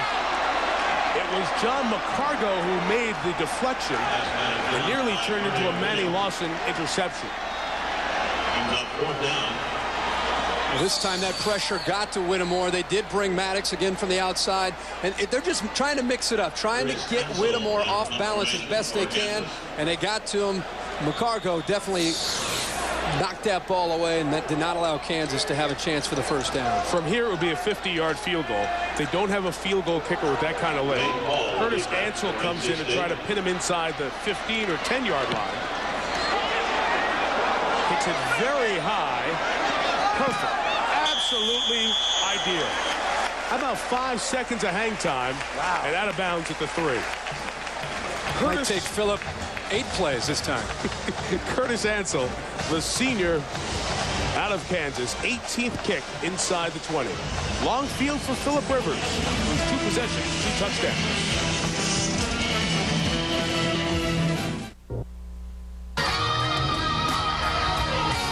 A lot of offense thus far in the Mazda Tangerine Bowl. 4 possessions, 3 touchdowns. NC State leading 14-7 here in Orlando. The Wolfpack have had it for 10 plays and 3 minutes. They have 132 yards and 14 points. First down, Phillip Rivers. Rolls away to gain about a yard or so. Corey Kipp ran him out. Guys, when we first saw Phillip Rivers back in his freshman year, he was a true freshman from Athens, Alabama, Auburn and Alabama country. He's had great postseason games, on his way to another one here tonight. He was kind of tall, lanky. It didn't really look like he was a great athlete, but boy, he has gotten stronger, taken better care of his body, and has at 6'5" the frame that he's developed into a better athlete here over the last couple of years. Certainly ready for the NFL next year. 2nd and 8. That hair trigger release to Richard Washington, who's been a very busy man. 2 touchdowns already tonight. And because he's a little unconventional with his delivery, I think it's been a knock on him. I think people have looked at him and questioned whether or not he has the arm strength. A lot of times I've heard people say he's a Danny Werfel type of guy because he's a guy who's very accurate and he'll put the ball down the money. but I think, as Mike, as you said, he has changed right before our eyes in these last 3 or 4 years. Like everybody, he's become more physical. He's become quicker. His release has become more quicker. And I think his arm is a lot stronger this year than it was in his previous 3 years. Third and a couple, 5 options to throw. Flag comes down as Pottery picked up the first down at the 28. If it stands at 17 yards, let's see what the call is. 17 yards hurt his average? Rivers? Yeah. No, that'll help it. That'll help, okay. 7 for 8 for 117. Okay. It's on Kansas. Holding on the defense, penalty decline, first down. You know, after Phillip threw for 422 yards and 4 touchdowns in that 50-44 overtime loss against Florida State, Bobby Bowden said this, quote, Phillip Rivers is the best football player in the nation, period. Now, that was one hell of a compliment on Phillip Rivers from Bobby Bowden, the winningest coach in the history of college football Division I. And, you know, Lee, there are a lot of people who are out there who are North Carolina State fans to say he should have been at the Heisman, he should have been the best player. You know what? If they would have won a few more games along the way, I think everybody else would agree with Bobby Bowden's statement. What a throw there. Is that caught? Yes, that's Pottery. That is his 4th on the night at pickup 13. He is 1 catch away from a record mark at North Carolina State. You're also seeing a different Phillip Rivers this year because they've moved him around a lot more. This goes back to what we talked about, how hard he's worked on his body and trying to become quicker. Look at the bootlegs. Noel Mulzoni, who was the offensive coordinator at Mississippi with Tommy Tuberville and in Auburn as well, has brought this package in to go along with what Norm Chow and Mike Canales did last year. And I think you're seeing them exploit and take advantage of a completely different style quarterback now than Phillip Rivers. McClendon runs up the middle, gets out to the 46-yard line. Pickup of about 6. Jerry Punch, Jericho Cotchery closing in on a record. Indeed he is, Michael. You know, they call him J-Co, but his initials, he should be called J-Clutch. He entered tonight with 187 career receptions, and what a clutch receiver. 123 of those were for first downs or touchdowns. 58, a third of his total receptions for his career were third down conversions. He is definitely Mr. Clutch. He needed 4 to come in tonight to tie Torrey Holt, the great receiver in the NFL, and he has now tied Torrey. The next catch, he becomes the all-time record holder at NC State Wolfpack history. Might come here. 2nd and 4. Play pass. Rivers throws. Oh, it almost came there. They got to Rivers and hit him. Banks Floodman, the linebacker, knocked down Rivers, and NC State will face 3rd and 4. It's the first time Kansas brought pressure, and they finally got to Phillip Rivers. You see the linebackers are coming, and this is what it takes. Floodman not giving up, coming right through that fake reverse and getting the pressure on Phillip Rivers. Otherwise, that's another big completion for North Carolina State. That Banks Floodman is a captain and only a southpaw on the football team. That's quite an honor right there. 4 yards distance between the red line and the yellow line.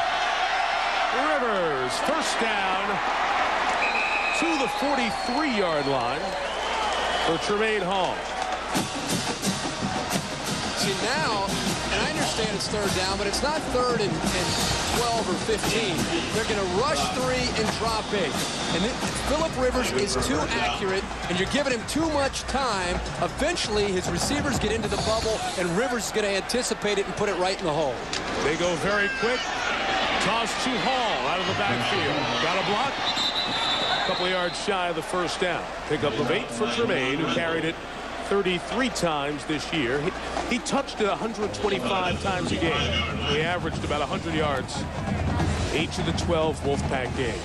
I think Tremaine Hall has been a player that's helped this offense because of the inconsistencies of T.A. McClendon and all the injuries. Hall's been a guy you can line up at receiver, you can line him up in the backfield. And this is an offense that I think's tried to take advantage of his versatility as well. We're going no huddle here. Keep Kansas from their substitutions. Quarterback draw with Rivers. Out to the 28-yard line. That gets him a first down here at the 2:09 mark.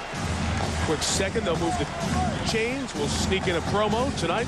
After our game, Bobby Knight and Texas Tech, home to take on his former star players, Steve Alford and Iowa. It'll be in Lubbock coming up at 9 Eastern, 6 Pacific tonight on ESPN. There they are. Knight and Alford. It was Alford, the captain of the '87 Indiana team. They cut down the nets in the Superdome in New Orleans, winning the national championship, beating Syracuse on the Keith Smart shot on March 30 of '87. Not that you're keeping track. I remember that night very well. I guess you do. A corner shot, too. He was fading. The toughest fade into shot the in baseline. basketball he had to make. They denied Alford the ball, Yes, which was the that's right. Jim Boeheim told his guys, do not let Alford get the shot. That's They wouldn't. And Smart took the shot. Indiana won the championship. 16 years later, Syracuse won a championship in that building. So it all evened out. Big orange. NC State took a timeout here. There's Noel Mazzoni, the offensive coordinator. Philip Rivers, you see all those 17 jerseys? It's really neat. In talking about his 4 years and the impact of everything that's happened to him, he said one of the neatest feelings he had was after his sophomore year. He's up at the mall with his wife. They're shopping. And there next to the Mike Vick jerseys are the red 17 jerseys in kid sizes, adult sizes. And he was taken aback by it. And now you go to Raleigh, and there are so many 17 jerseys on kids and grown-ups. It's a really neat story. Also, if you go to Columbus, Ohio, there's a lot of number 4s for our partner right here, Kirk Herbstreit. Did you notice that? Not Archie. They don't have, Archie Griffin. None of those guys. They have Kirk Herbstreit, number 4. I might get that for my wife for Christmas. I wonder what to get. Good stuff. The chief up north. Here's Doc. Excuse me, Doc. Thanks. Hey, guys, when Chuck Amato took the job, he asked the guys an hour after he made the announcement, who are our recruits? He said, well, we got this kid Rivers out of Alabama. He's slow. His footboard is awkward. He has an ugly, ugly release, but he's very accurate. He gets rid of it in a hurry, and he's a winner. Chuck Amato said, you know what? That's Danny Werfel. He won a national title and a Heisman Trophy. I got to go get him. He got on a plane and signed Philip Rivers. Play action for Rivers on first down. Looking down the middle. It's caught by T.J. Williams, the tight end. Takes it inside the 2. It'll be first and goal for State. Well, I think Philip Rivers is feeling it right about now. It's one thing to have guys open. It's another thing to put the ball right on the money every single time. And this is a great route here by Williams. Fakes to the inside. Completely loses Tony Stubbs, the safety. And they're very, very lucky that that didn't go all the way for a touchdown. That T.J. Williams, 6'4", 236, and moved like an inside receiver. Yep. Philip Rivers understands offense as well as any other quarterback in the nation. Funny huddle. They kept it in the middle and sneak it in for the touchdown. So NC State threw the hard curve there and snapped it to McClendon, who picks up his 8th rushing touchdown of the year. It is 20-7. It was almost like there were 2 quarterbacks on the play in the formation. That's a play they put in for the bowl game. See that? Amato learned that from Bobby Bowden. Always put in gimmick plays in the bowl game because kids love it. He snaps it to Rivers, and then, T.A. McClendon's just hiding underneath the offensive line right behind him. He slipped it between his legs. Was that the Florida State-Clemson game? Back in Pondruski. Yep. Which is no longer legal. No longer legal. That's right. So now we just do it with the fullback. Kiker, the extra point. That was an 11-play, 97-yard drive. North Carolina State has 229 yards in 3 possessions. Look at this. Who's the quarterback? There's Rivers between the legs to McClendon. NC State Hoop fans love that pass. Well, there is the sophomore, T.A. McClendon, who just punched it in from a yard out on the little trick formation to make it a 21-7 NC State lead. Kiker's kickoff is short but high.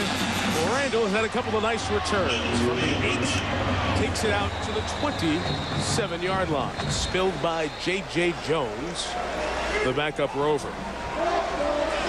We should mention that Kiker is doing kickoffs because John Durante, the normal kickoff man, freshman out of Georgia, had to go back home with his grandfather taking ill. Durante, a very good kickoff man, and a tough touchback almost 60% of the time this year. So Whittemore and Kansas get it back. They scored once, had a punt on their last possession. Clark Green, the sophomore from here in Tampa, fighting to gain about a yard. It'll be 2nd and 9.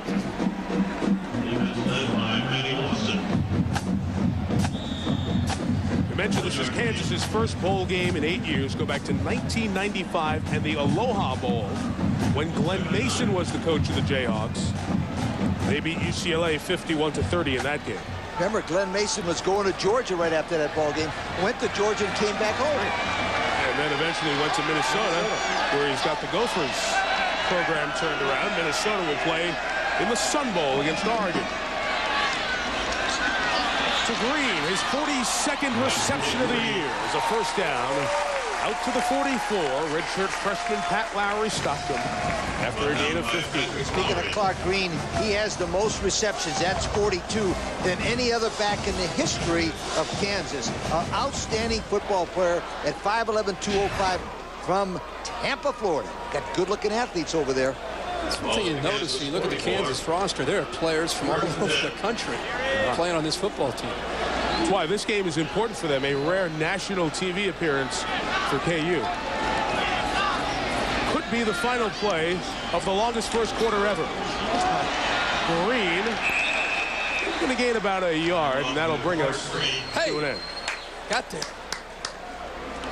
It's been good, though. Oh, that's good. 40, a lot of fun. 44 plays. 17 White. He's killing him out there. 44 plays, 364 yards, and 4 touchdowns. 2 of them caught by Richard Washington. 21-7 NC State at the 2003 Mazda Tangerine Bowl.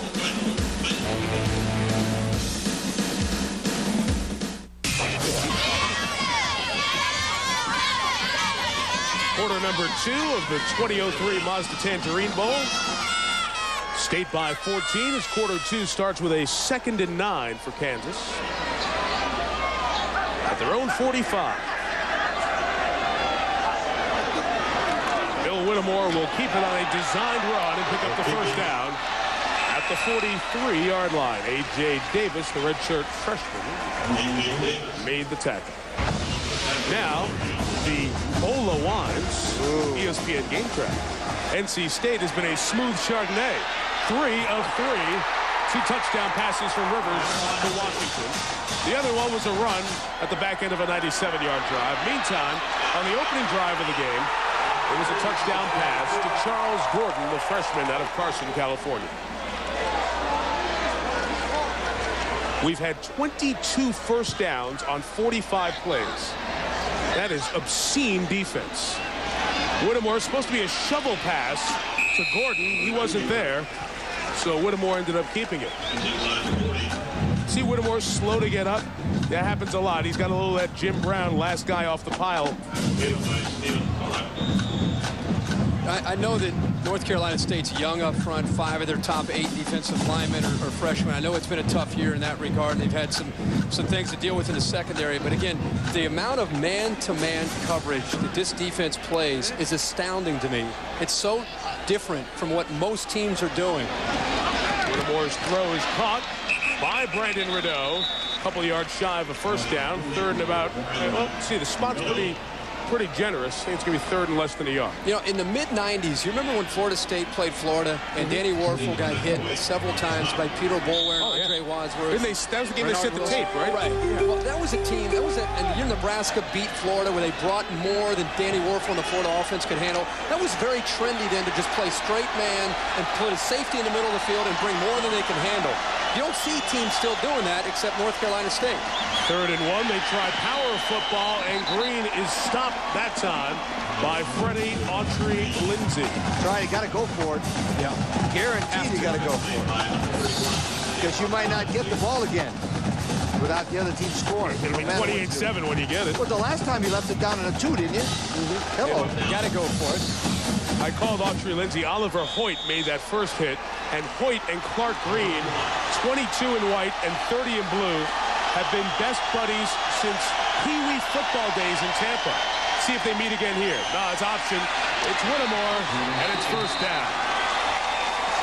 The block came from the fullback, Austin Wabusi, and the drive stays alive. The only reason I bring that up is even Florida State, where Chuck Amato learned that, even they're playing more zone now. All over the country, you're seeing teams sprinkling more and more zone. This time on 4th and short, obviously you're going to put the ball in the hands of your quarterback. He's the most versatile and most athletic guy that you have, and he comes up with the first down. But, you know, they live and die by it. They leave their corners out in an island and hope they hold up. 23 first downs, 49 plays.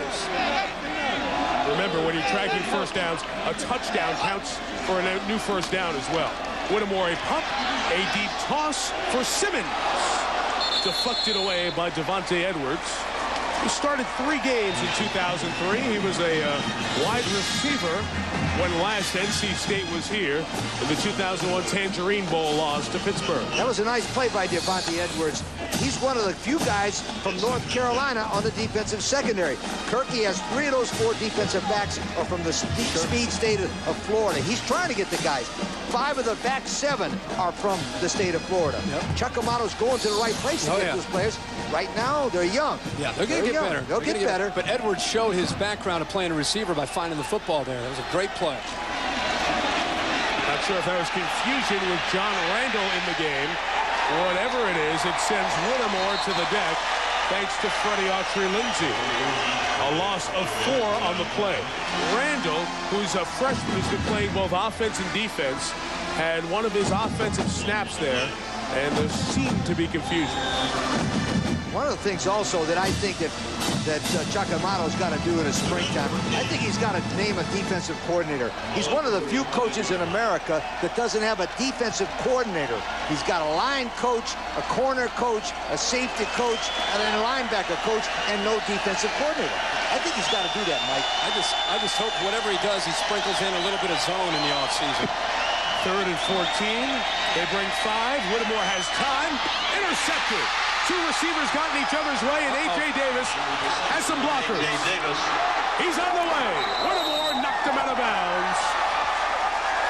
On the Kansas side of the field at the Jayhawk 39.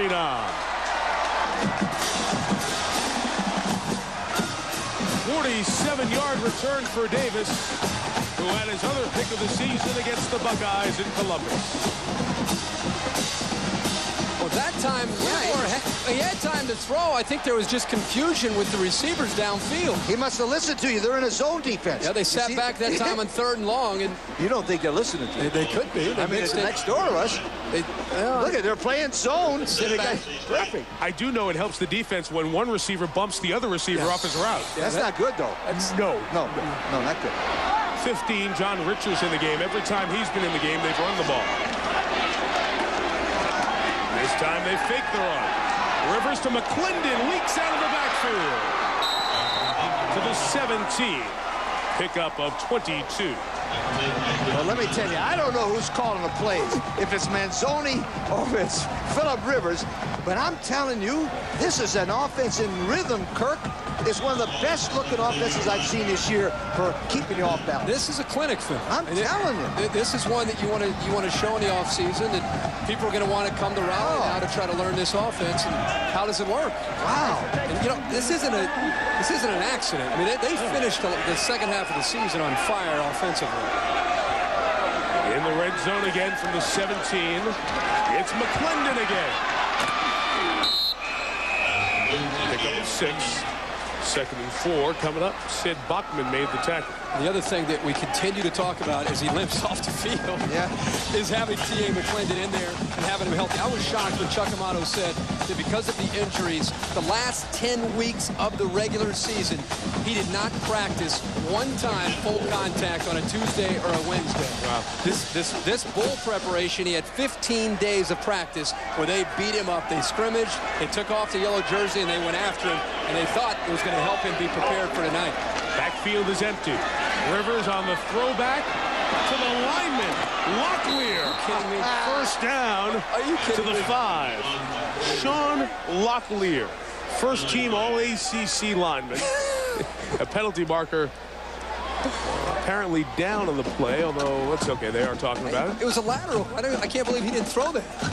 Throw it back to Rivers here from the big fella. And Rivers is explaining to the officials. He's helping everybody tonight. Illegal block in the back is called here on NC State. That's what that. When a lineman catches it, you got these receiver guys trying to block. Take away Sean Locklear's. We got to show his moment, though. I don't care if it's a penalty or not. You just have to show the big guy moving out here and show him what kind of athletic ability he has. What's the lateral? That's what I'm saying. I'm waiting for him to throw it. But there's the black. Leroy Harris, the guy right next to the guy you line up next to. Jealous. freshman. One thing about Locklear, graduated December the 17th. One of the 3 guys that they have that graduated, including Phillip Rivers. They got some good players there, but he also do a good job academically. Most impressive thing about what he did is moving to tackle after the season-ending injury to Chris Colmer.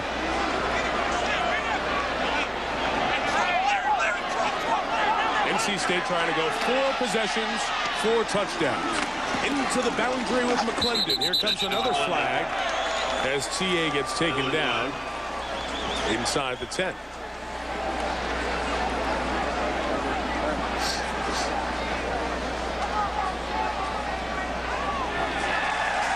So that's how you stop it. Just help them add to their yardage. Slow him down, slow him down. Noel Mazzoni, the offensive coordinator, was talking to us yesterday, and he said that they were definitely, I mean, like it or not, they were going for the all-time record here for the Tangerine Bowl. So he said, hold on, we're going to go for it. So we've been trying to chart it for you and see how old Phillip Rivers is doing. The record is by Cliff Kingsbury last year when we were here. Texas Tech. Yep. They're throwing all over the map offense. Oh, man. Hey, you know what? B.J. Simmons came into that game late and threw it all over the place. He stole some of the yardage from Kingsbury that night. He's after him. Oh, he's all over him. You kidding me? He'll catch him. 464. We're going to keep you abreast, so don't turn your television off. We'll see how Phillip Rivers does. That'd be a good spend of your time on a Monday night. Second down. Rivers going up top for his tight end. Nearly a spectacular catch by T.J. Williams, the sophomore. Is an honorable mention All-ACC player, Remus Johnson, on the coverage, but Williams had an injury-filled rookie season. Came on for 27 catches, averaged 15 a game this year. It'll be great to have a good tight end for a new quarterback, and that's what State will have next year. He's a future superstar. Really is. When you talk to Phillip Rivers, he's been as pleased with T.J. Williams' development this year as anybody else on this offense. And his size, 6'4", 236 pounds, and he can get upfield in a hurry for a big guy. 20 for the first down, 27 for a touchdown. Pressure or coverage? Range 4 drops some linemen. McClendon screen. Only got one block. Unable to get inside the 20-yard line. So we're looking at about a 39-yard Kiker field goal attempt if that's the way they go.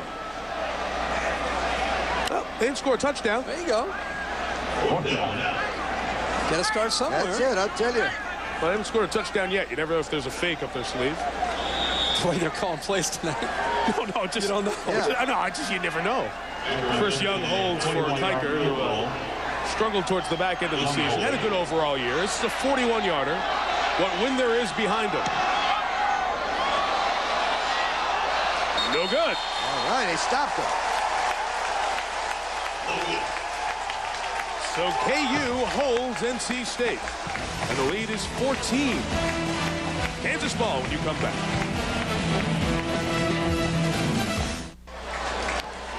Well, Chris Young, the holder. It's all teamwork when you miss a field goal, and maybe Young was the guy responsible there. Well, you're supposed to hold the ball with one finger. See, he's got his hand over there, but that's no excuse. Look, there's enough football there to kick it. He tilted the ball right, and here. Laces out. Watch, now watch the kicker. He wasn't very happy. No, he wasn't very happy. Whittemore, the quarterback. The first down toss is Gordon. Made a man miss. And got it out to midfield. Okay, good. Charles Gordon, very good there. A pickup of 27 yards.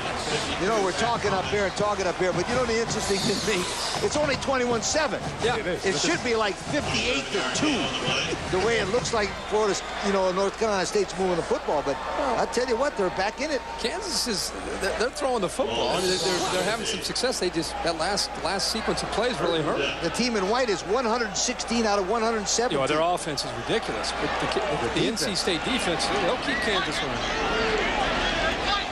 Gordon shaken up on the play. First and 10. Option with the other freshman, John Randall. The shiftier of the running backs is pulled out of bounds. Back at the 48 where he was dragged down. Well, let's take a look at our AOL rushing matchup for the season. The little yellow guy running the ball there. NC State 49th in the nation. Kansas in the bottom quadrant in terms of rushing. If I'm Kansas, I'm just going to run, continue to sit back in that shotgun with Whittemore, mix in an occasional option against the man coverage, and then throw all day one-on-one against these defensive backs. 2nd and 8. Whittemore sees pressure. Nice job getting out of it. And he keeps playing. It looked like a loss of 5. Very much alive. And he'll have 3rd, about 4 yards coming up. And he again comes up limping. Oliver Hoyt made the tackle. Yeah, Mark Mangino told us this yesterday. He says it is full out. You think, boy, up, he's hurt. And the guys and the coaches on the headset are saying, trainer, Whittemore's hurt. Guys, okay, he's hurt. That's Chris Perry this year. Chris Perry had that in it. We got an extra 15 seconds per play in the Ohio State game, right? When Michigan had the lead. Trainers are running. They're halfway out now. He's back up. He's 3rd and 4 to keep this drive moving. Pass complete to Rideau. So Brandon Rideau out of Beaumont, Texas, 2nd on this team this year with 6 touchdown catches. It's a very active night. 5 grabs over 50 yards. 3 receivers to the field, 3rd down play. And as soon as Whittemore saw the man-to-man coverage, he looks the safety off to keep him on the hash just for a second, giving his receiver enough time to get off. Because I'll tell you, Lamont Reed did a good job of taking away the inside, and it took a little bit of time for Rideau to finally get in there. But Whittemore held on patiently and got him the football. Good numbers for Whittemore. Option. He got hit, but got rid of it to Clark Green, who got it out to the 30 to pick up 3 yards. Mario Williams off the end had the stick on the quarterback. Then Autry Lindsey, the junior out of High Point, North Carolina, cleaned it up. Remember, this Kansas offense averaged 29 points per game in the Big 12 conference. Pretty good football teams and defensively. And as long as Whittemore is healthy and being able, Kirk and Mike, to run the option, throw the inside stuff, and every once in a while a little draw, they got a chance to keep moving around it. Because North Carolina State is not a great defensive team, and that's being nice. They'll move the ball all night tonight with this package and with this quarterback. From the 30, it is 2nd down. A marker is down as Whittemore's throw for Gordon, who's back in the game, was high. The problem is, can they score? I mean, they're going to move the football. They're going to be able to punch it in and come up with 6 points. Offside will make it 2nd and short. Well, we mentioned Capital One Bowl Week starting tonight, continuing tomorrow night in Amen Carter Stadium. The Plains Capital Fort Worth Bowl, number 19 TCU, number 16 Boise State. Your coverage begins with College Game Day, presented by Outback Steakhouse at 7 Eastern. And kickoff at 7:30 Eastern, 6:30 Central Time. For more, log on to ESPN.com. You've got a great preview of every one of the games on Capital One Bowl Week and on through the BCS. There on ESPN.com, the College Football Bowls page.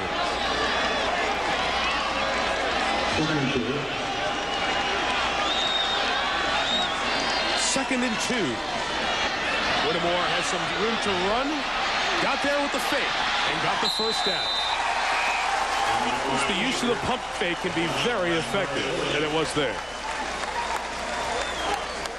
Well, we talked about Capital One Bowl Week. You'll see many Big 12 teams next Monday night, and that's at 9 o'clock Eastern. There's no Monday night football game next week, so settle in for your Monday night football with Michigan State and Nebraska in the MasterCard Alamo.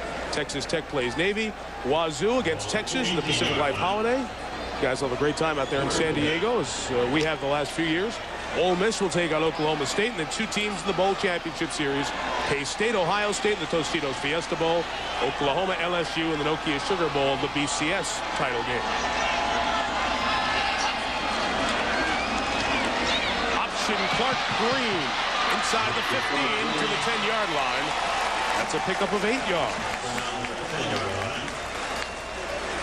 It's pretty obvious what Chuck Amato has told his defensive ends. If they see Whittemore, who's been banged up all year, coming on the option, take him out. And that's what Demario Williams is doing. But it works to the advantage because Whittemore is ready for that, delivers the pitch, and all of a sudden you pick up 8 yards by pitching it out to Clark Green against, again, man coverage on the perimeter. Yeah, but it's a nice block by Charles Gordon. That kid is playing offense, defense, running, and everything else. He made the block that allowed that man to make that yardage. Good play, Charles Gordon, number 3. Williams lines up to come at Whittemore again. He's in there on the run tackle as he gets to Clark Green with no gain on the play. Mario Williams, a freshman All-American, long arms, 6'7", 254. Started every game this year. Had 12 tackles for loss. And when you talk about the future being bright with young athletes up front, he's one of them. Probably the main one for Chuckamata. Freshman All-American, sporting news again. Yep, beautiful specimen. And they are young up front. They're only going to get better and better. 3rd and 2 in what has been a scoreless second quarter. Whittemore kept it on the option, and that play was well read and contained by James Martin. A 4th down coming up. Got to go for it. No, I think you got to get some points, Kirk. Points? Yeah, I think you got to get some points psychologically to cut it from a 14 to only 11. I think they're going to stop Philip Rivers. No, but you got to get some points.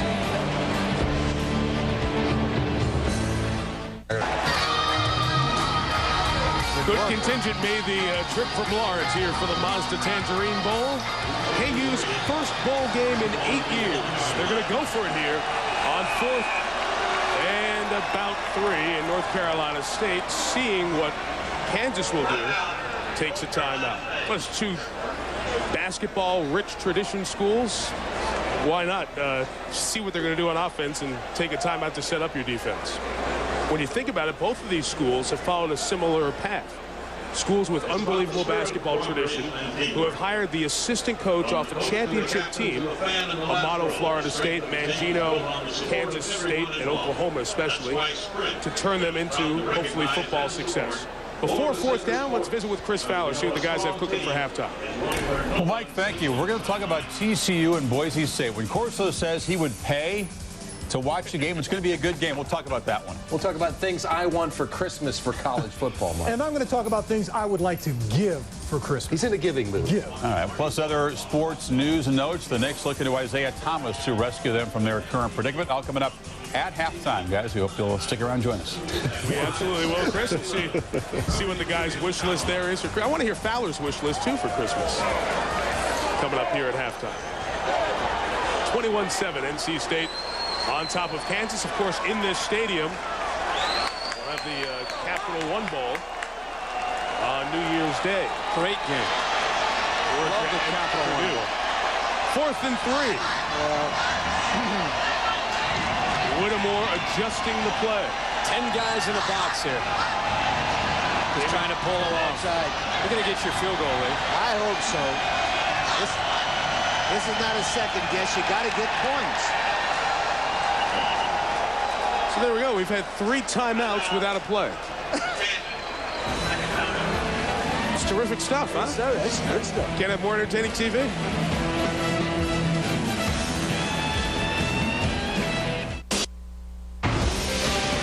ESPN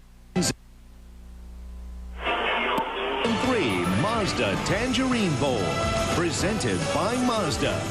There's a soul of a sports car in everything we make. In part by City Identity Theft Solutions. Free help getting your life back. That's using your card wisely. By Sonic.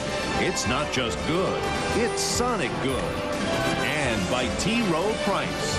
Invest with confidence. Back in the land of Mickey. Here in Orlando, Jared Brooks on to try a 28-yard field goal. And after the 3 timeouts, 3 points. 21-10. NC State's lead 11, the first points of this second quarter. That was a good call by Mangione, because what it does is it peps that sideline. Look at a sideline. They're all jumping around. It's only 3 points, but it's something to build on at halftime. That's my opinion. That's good morale builder, right? Well, you know something. What? They stopped North Carolina State the last time because North Carolina State stopped themselves. Right. Maybe, just maybe, North Carolina State will get a little greedy now, and they can sneak around, and you never know. But I like that. Very good call by Mangione and his staff. Well, Philip Rivers will come back on the field for North Carolina State. So much has happened for Philip Rivers, number 17, retired by NC State. before the last game in Raleigh. Philip, as we showed you the pregame, family man. His daughter's now 17 months. His junior high school sweetheart, Tiffany. And Tiffany and Hallie, his daughter, were there as Philip's number 17. Wearing the cap for graduation, was retired before the game against Maryland, the final game at Carter Finley Stadium, which they ended up losing by 2. Kickoff return for Davis. Hit. It was Darren Russ, the linebacker. Woo, woo. You're right, Lee. Got the field goal. Now they're ready. You think they're ready to hit? I'm telling you, 31. They're 6'3", 215 pounds from Overland Park, Kansas. I mean, that's a Sports Center shot. Listen to this one. That was a good one. Here it is. I don't understand why he's on the sideline. That's why you sign up for the kickoff coverage team right there. Put him in the game. 1st and 10 for State. And Rivers to work. Country underneath. A record catch takes Jericho out to the 33-yard line. More catches than any receiver in the history of North Carolina State football. With that one right there for Country. And again, a player who throughout his career has not only been blessed with physical ability, but he's a hard worker, relentless. Philip said it's to the point now where he just looks. They just give each other eye contact and make an adjustment to a route without even saying anything verbally. He broke Torrey Holt's record, 192 receptions. Inside handoff with McClendon. NCA's just shy of the 40-yard line. So Jericho Country, who's had a catch in a record-tying 39 consecutive games, passes the, and you can't say great with Torrey Holt, the great NC State receiver who's moved on to the St. Louis Rams. Injured player for Kansas, it's Gabriel Toomey, their middle linebacker, one of those 3 good sophomores in the middle, and he too is the quarterback of this KU defense. So this would be a really tough loss for Mark Mangino's team. Well, you know that Toomey's a player. He signed with Oklahoma and went to Oklahoma. That says it. Enough says right there. Although he didn't stay, then he went to Iowa Central Junior College and came back now to play for Kansas. But if you sign and play on defense for Oklahoma, you can play anywhere. If you sign with Oklahoma to play defense, that's all that matters. That's it. Well, guys, remind you, Thursday we have Christmas on ESPN and ABC. Down here in Orlando, the resurgent Magic will take on LeBron James, who's been off the charts good, in Cleveland. That's at 2:30 Eastern. Then over on ABC, it's the doubleheader as we start our season on the home of the NBA Finals at 5:30 Eastern. The pregame NBA hang time from Times Square. Then the Mavericks and Kings in Game 2. Shaquille O'Neal and the LA Lakers take on Yao Ming and the Houston Rockets. Christmas NBA, ESPN first, then the doubleheader on ABC. Toomey helped off the field, putting no weight on that right foot. Not a good-looking sign for Kansas. Rivers throws in the middle, and it's caught by Clark. Bryan, the sophomore out of Tampa, with the grab. Kansas electing so often to sit back in a soft zone coverage and not putting enough pressure on Rivers. It gives him time, and it gives the receivers a chance to find those openings in the zone that Kansas is playing. First down right around midfield. Showing corner blitz, picked up by Locklear, the left tackle. Pass in the middle, the height of Clark brings it down. 14 yards on the game. That's the first time tonight that the receivers had to go up like that and make a catch. How about this vertical here by Brian Clark and the concentration to come down with the football? 6'3", 198 from Tampa, Florida. The reason I like him, he caught 6 big ones against Ohio State. When you could do that, you're a good receiver. Rivers, 16 of 19. 200, thank you guys, 36 yards. 17 of 20. McClendon, his knee was down as Stubbs added the second big hit in the last 2 minutes for a KU defense trying to stop being trampled upon. Well, Tony Stubbs, I don't know if he knew the check from Phillip Rivers, but he was mirroring T.A. McClendon. As soon as T.A. went to the outside, he knew what was coming. They're lucky he wasn't closer to the line of scrimmage, or he could have made an interception there. He was all over King on T.A. McClendon. Last two plays, Kansas electing to bring a little bit more pressure. They brought 5 the last 2 times. You know what? They blew the whistle because they thought McClendon's knee was down. It, in fact, never did hit the ground. 2nd and 13. Again the pressure. Again McClendon. Again Stubbs. See, at least now Kansas, the last few plays here, they're dictating the tempo. They're being the aggressor on the defensive side instead of allowing NC State to do it.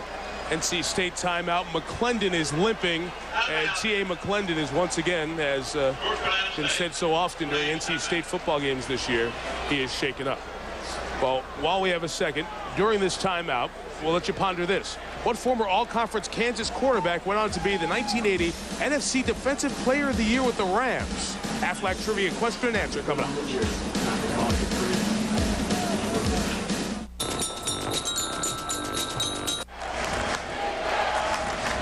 T.A. McClendon walking on the sideline after that injury. Take a look after the hit from Tony Stubbs. Just watch his ankles as Stubbs tries to bring down the big 215-pounder. McClendon. I'm sorry, I was going to say, how many times have we seen T.A. McClendon in some kind of awkward position this year while getting tackled? Don't be sorry, it's exactly what I was going to say. Yeah. 3rd and 9, they need to get to the 26 for a first down. Kansas showing some different things to Rivers. Let's see what they bring. Bringing, staying. Little mix. They rush forward, they can't get there. The pass is caught by Clark, who has a first down and is inside the 15. They'll have it 1st and 10 at the 13. Make it the 12-yard line.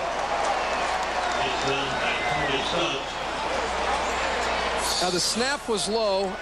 Phillip Rivers, again, trying to buy some time here. And there's the zip on the football when he's able to settle in and get his feet underneath him.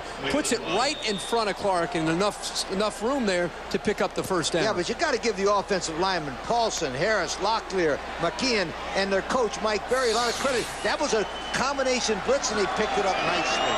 McClendon back in the game. Rivers has hit his last 7 passes. Make it 8 to Kachary. Ball came out after he was down. A penalty marker's down. Back by Rivers. He was roughed. So take it from the 6 halfway to the goal. It'll be 1st and goal at the 3.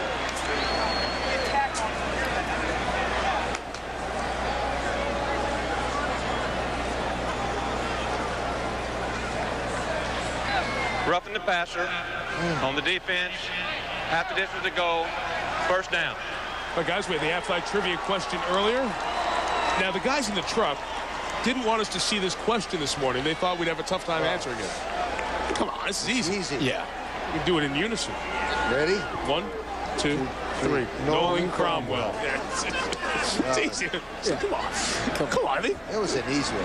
What do they think? No. They think we're a minor league operation up there? I thought that was a trick question because you guys were threatening me in the meeting this morning. Don't look. They told me, don't look. You don't want to.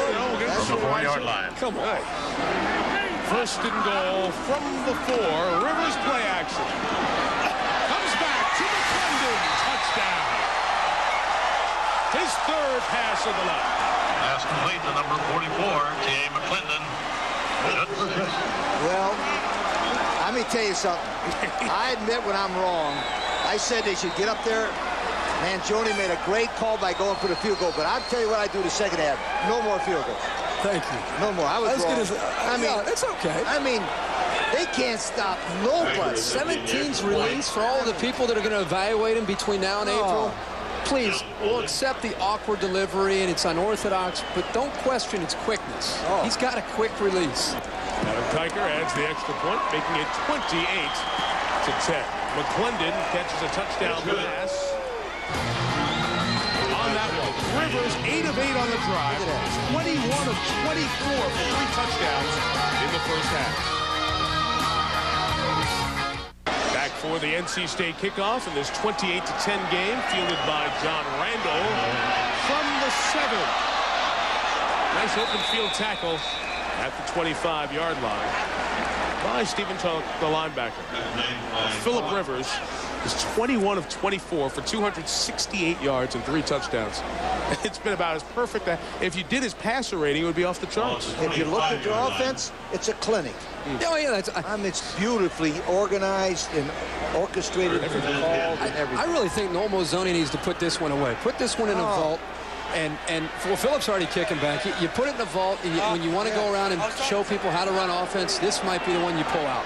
From the 25 here with little time left, they run it with Clark Green. Busted it up the middle to the 47-yard line.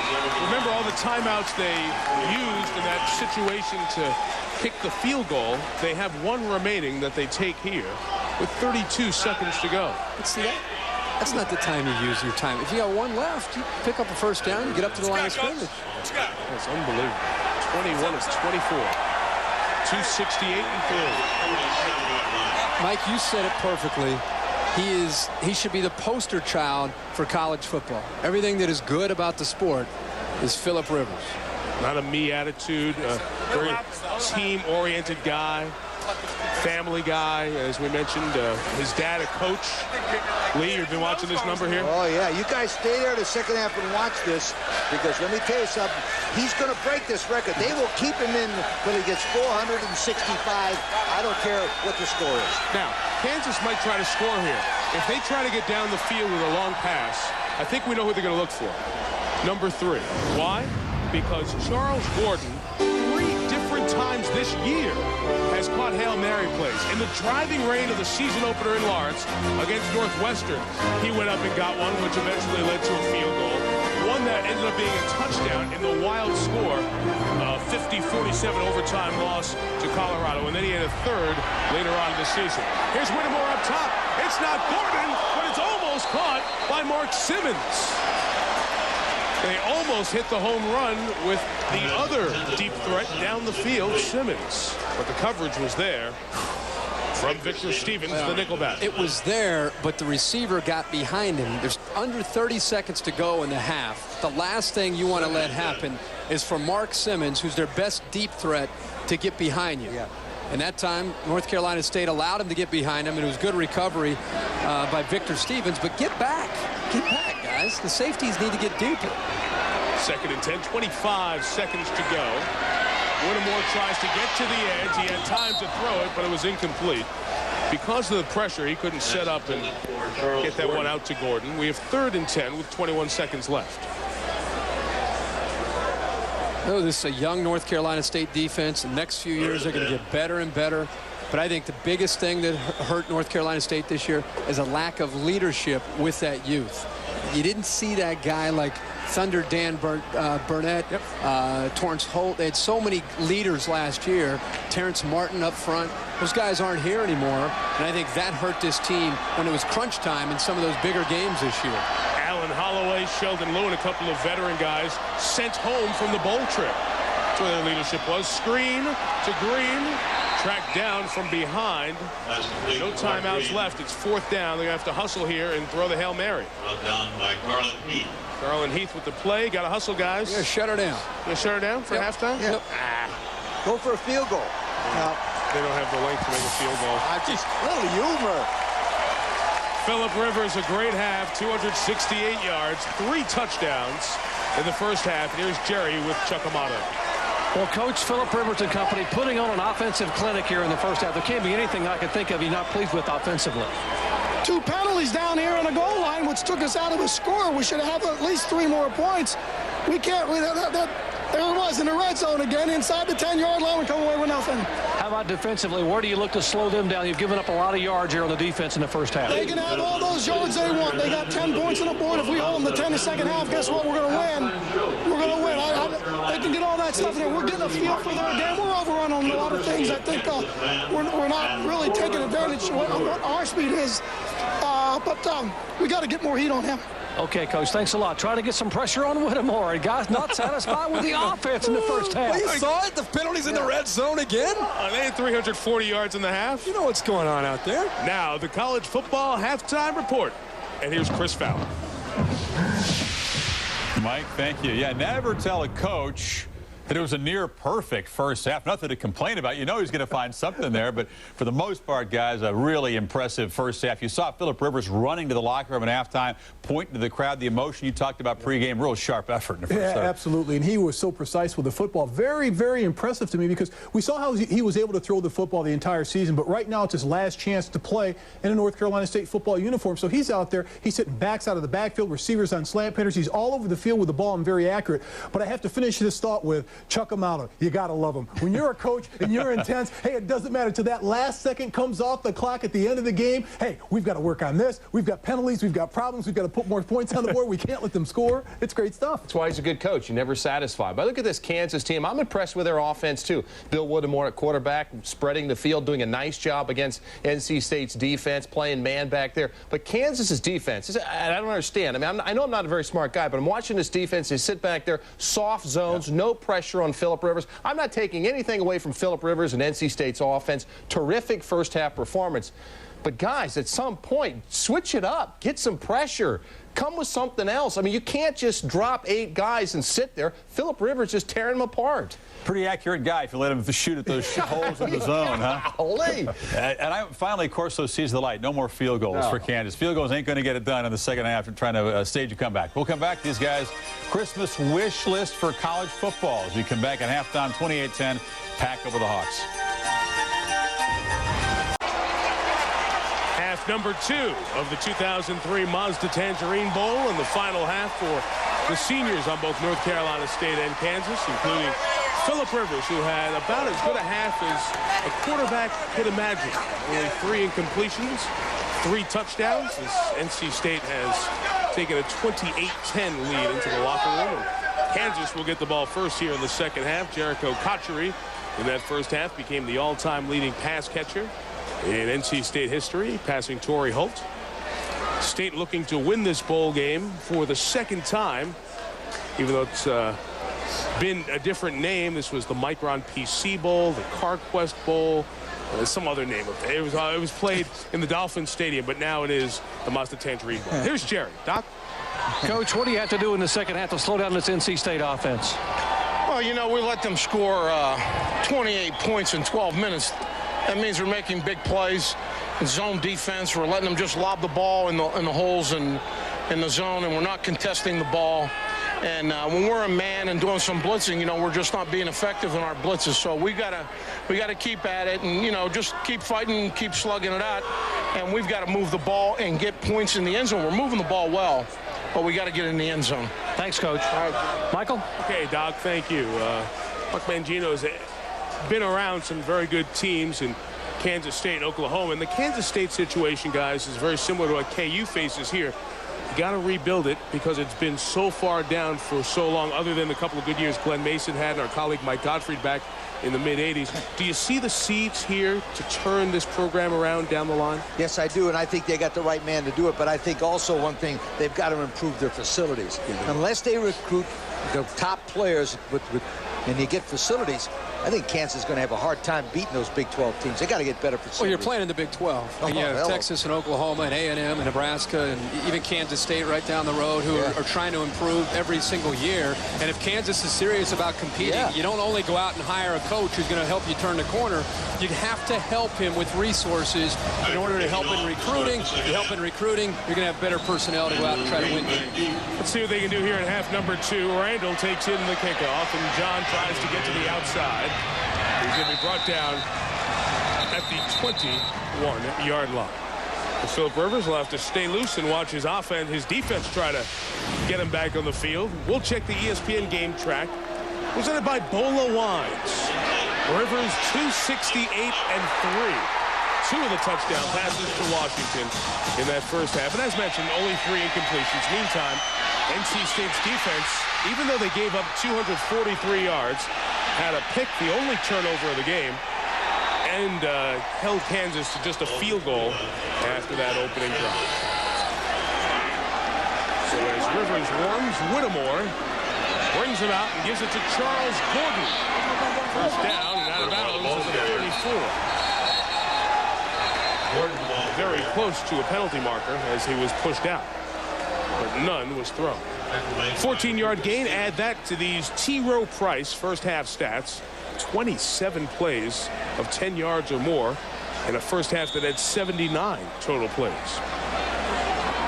Well, for both these defenses, it has been a long haul. We knew coming in that both offenses had a chance to move the football. Who was going to put it into the end zone? And so far, that has been NC State. See if Kansas can try to not only come up with yardage, but points here in the second half. Whittemore's pass is deflected and incomplete. So tight coverage from A.J. Davis, who has the only turnover of the night. He intercepted Whittemore in that first half. You guys mentioned facilities for Kansas and trying to rebuild this program and turn it around. They've hired one of the best athletic directors in the country, Lou Perkins, who was the athletic director at the University of Connecticut. Helped give their basketball program the foundation, men's and women's, to become national programs, and spearheaded the building of that new football stadium that they sold out up there in East Hartford this year. Yeah, and UConn had a great season with a terrific coach in Randy Edsall. Whittemore keeps. He gets to the 40. We'll have 3rd and 5 coming up. And Lou has things in the works for Kansas football to try to get those facilities improved, to get the coaches out of Allen Fieldhouse, the great basketball arena, get themselves a football-only building. Because let's face it, in the Big 12, with those Taj Mahals that you have in Oklahoma and Texas and A&M and every place else, if you don't have it, like you said, Lee, the kids come, can't keep. Mark Mangino told us he had nothing that was his own. He had to share everything. That's not good. 3rd and 4. They try the quick hit with Rideau. Made a couple of nice moves. He'll be just shy of the first down. He needed to get a half-yard more. Maurice Charles, the freshman defensive end, made the play. What do you want to do here, Coach? Go. You got to go for it. Remember, I told you, no more field goals, no more punts. Well, now you have to because you have to. Yeah, you know, there's no question. When 17 gets the ball back, you know where the ball is going. It's going to the other end. I mean, I can't believe it. You're already down 18. Against all odds. 98 yards, 80 yards. Not tonight. 2 tight ends in the game with Lionel Anderson and Denver Lattimore in the backup. Whittemore sees what NC State lines up with and adjusts the play. Option. Pitching. Clark Green is the first down and more. Good call. Picked up 10 to the 45. The first thing you always hear when you watch a game is the quarterback's changing the play. Well, so often, Kirk, they're just adjusting the play. It's a check with me at the line of scrimmage. And that's what they had here. This is an option call the way. He made the call to the right. He saw what he needed to have. Man-to-man on the outside. That's all you have to do is get a block to the outside just for a second from Simmons to give you enough room for Green to pick up several yards. And North Carolina State sold out up the middle. Kansas with a great call to get it to the outside. NC State very lucky that did not go the distance. That Clark Green averages 4.6. He's a good-looking sophomore from Tampa, Florida. Mark Simmons had the nice block, the wide receiver. 1st and 10. Here is Moderick Johnson. About 9 yards. Manny Lawson had to come off the end to make the tackle. That's an interesting thing. We talk about Moderick Johnson. We talk about Clark Green, one from Tampa, one from Texas. Mangino told us that he definitely wants to get on Thursday night college football next season for national recruiting. That man knows exactly what he's doing. Not just any Thursday night football, but Thursday night football on ESPN. There's only one Thursday night. Well, it's us there. Yes, there is only. But I mean, he's smart. Stop talking about yourselves. No, but he's smart. He's smart because he wants to recruit nationally, Mike. Yeah. He wants part of the pack. I want to finish one thought about that. Good. I'll give you time. 2nd and 1. Whittemore looking for space. Keep it. You get the first down. There you go. Got a lot more too. He's got the 20 and the 15. 21-yard gain. I like this kid. Tough and gutsy. Yeah, good kid. Well, the thing that happens, I don't know how many times we have to talk about man-to-man coverage. And if you can play it, great. If you have exceptional corners and linebackers, great. Here's the problem, is that everybody clears out, and there's nothing but a fairway for Whittemore to run right down the field and get all the way down inside the 20, down to the 15-yard line against that man pressure. But the problem there was really pad linebacker play. They were not on man-for-man cover. They were just sitting there, and all of a sudden, the guy went right past them. Linebacker play by North Carolina State was not good on that play. 1st and 10, shovel pass to Charles Gordon. Nice dance away from 2 men. Lawson comes up to get him after a pickup of 4. 2nd and 6 coming up. First here is Dr. Jerry Punch. Guys, the Jayhawks have been a very impressive team in the second half this year. Against UNLV, they were down at halftime and scored 23 unanswered points in the third quarter to win 46-24. Against Missouri, they were down at the end of three quarters and came out and dominated, scoring 22 unanswered points in the fourth quarter to beat a very good Missouri team for a 35-14 win. Hold on, folks. These Jayhawks play awfully well in the second half. And, Doc, that next week, Vegas went to Madison and beat Wisconsin. Second down, Whittemore sees it. Oh, he shouldered to Green! Touchdown! All right, Brett Favre. Doug Flutie, Boston College did. Yeah, we're back in this ball game. Sure are. That play just kind of epitomizes what Bill Whittemore has meant to this Kansas football team. He's struggling. He's looking for something. He's trying to come up with a play. Sees his man, and the quickest way to get it there is just to option pitch it, which is legal, and a heads-up play by Green to be ready for that. But that is Bill Whittemore right there in a nutshell. Jared Brooks on to add the extra point. Not very often that both the touchdown pass and the extra point were both end over end. And both were good.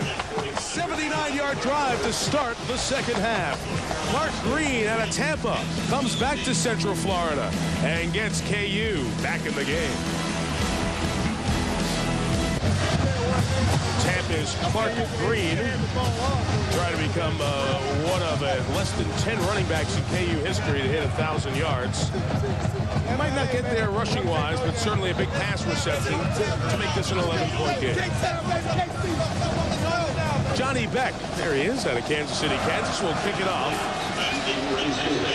A couple of nice A.J. Davis kick returns tonight. Here he is from the 9.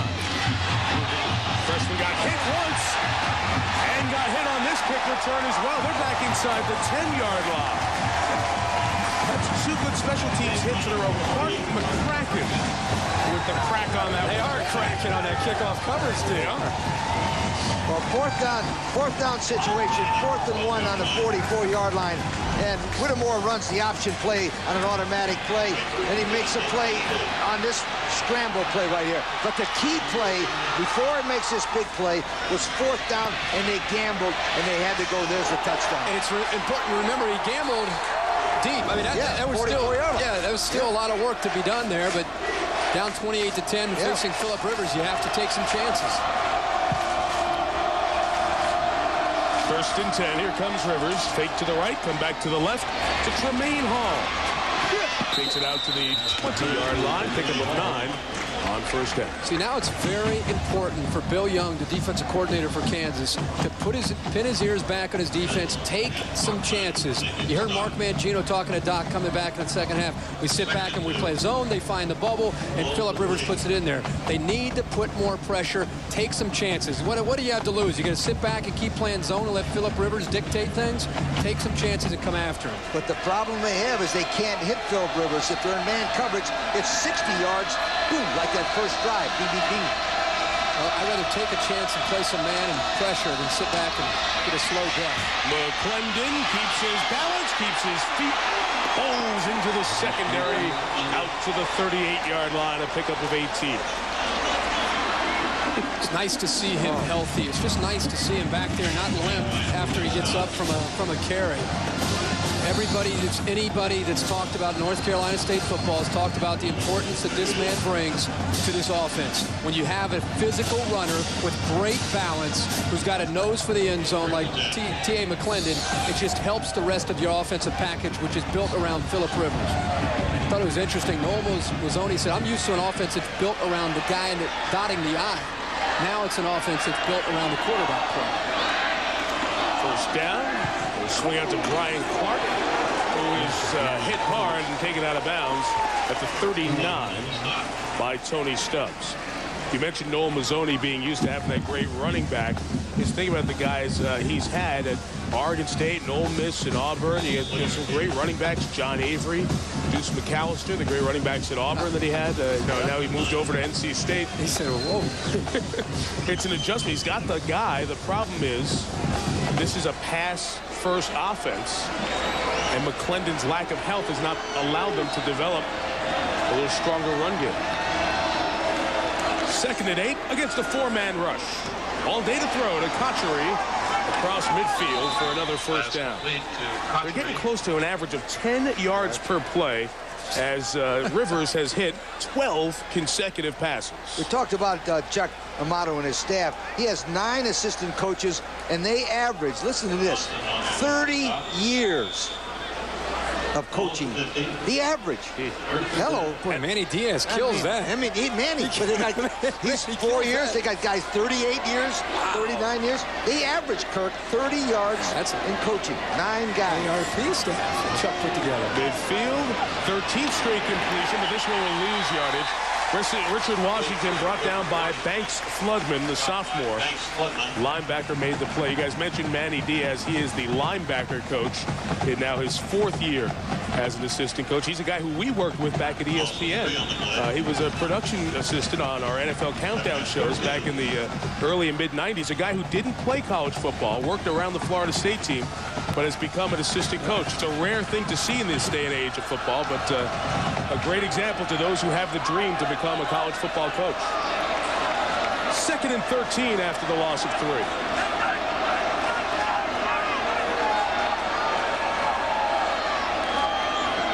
A 14th consecutive completion.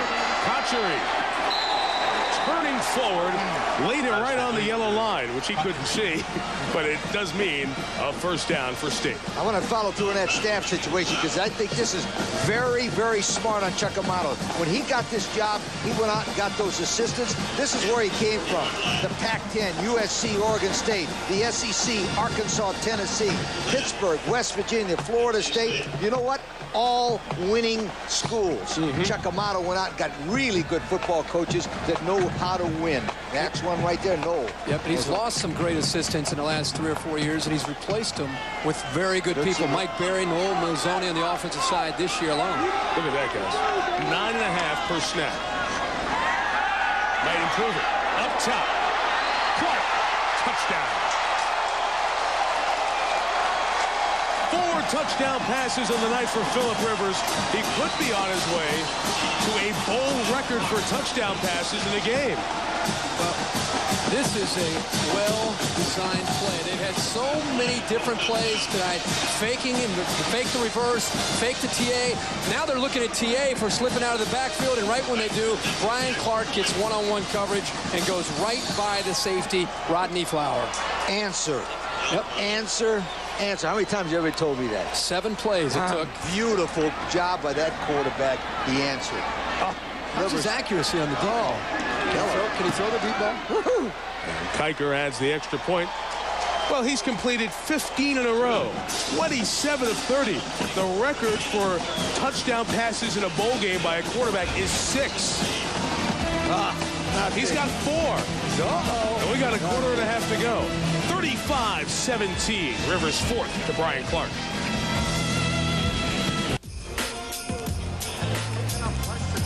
Wonderful time of the year.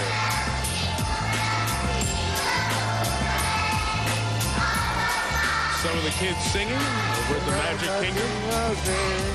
I said kids, not AARP. Oh, okay. How can you help it, Chris? What a wonderful time it is over at Disney this time of the year. Beautiful. North Carolina State, 6 drives, 5 touchdowns, and 1 missed field goal.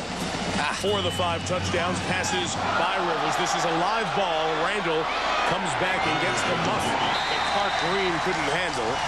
And brought down at the 12-yard line by Oliver Holt.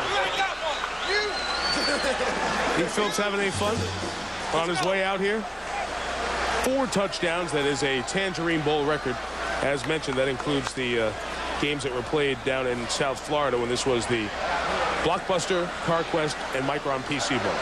Best thing you can say about Phillip Rivers, besides all the physical abilities and attributes, is his leadership. Starting in his first year because of being around his dad as a high school coach. I don't care who it is on the team. I don't care what their background is. He has a unique way of relating to every single player on the team. Offense, defense, doesn't matter where they're from, what their background is. They all respect him and look up to him like a coach. And it's very rare to find that.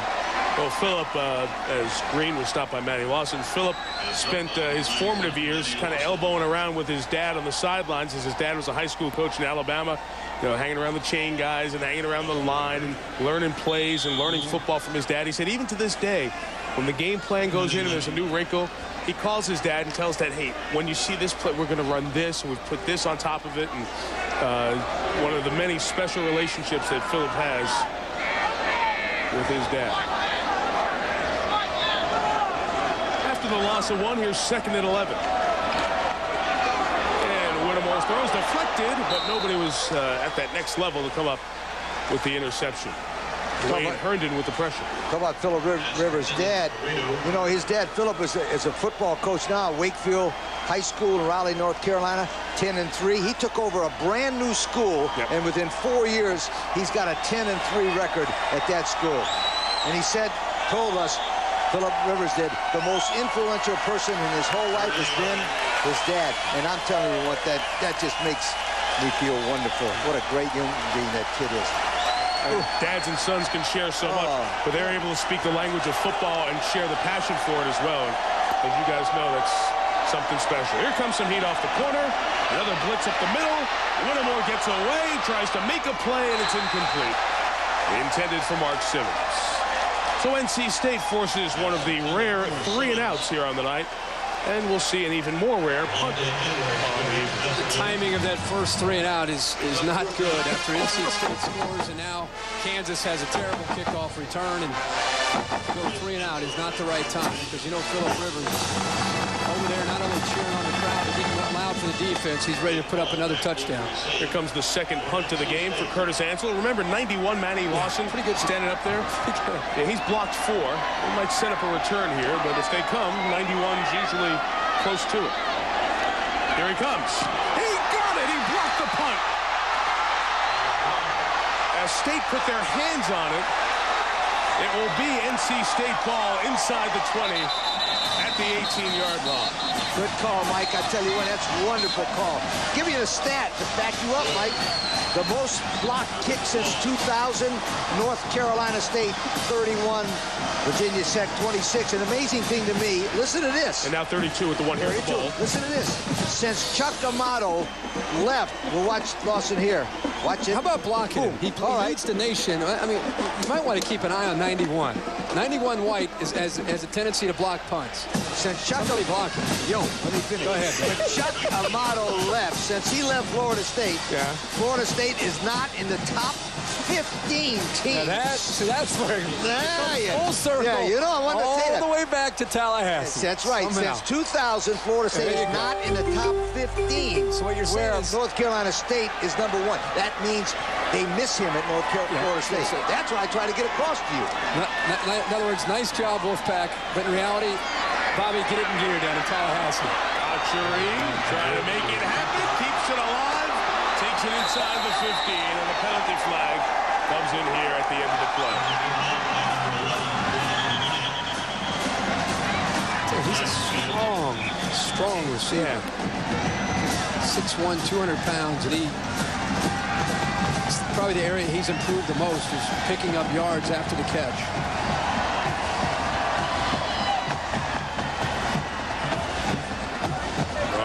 WAC officials and Paul Levine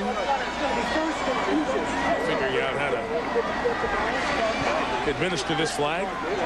5-yard face mask will give NC State a first down inside the red zone.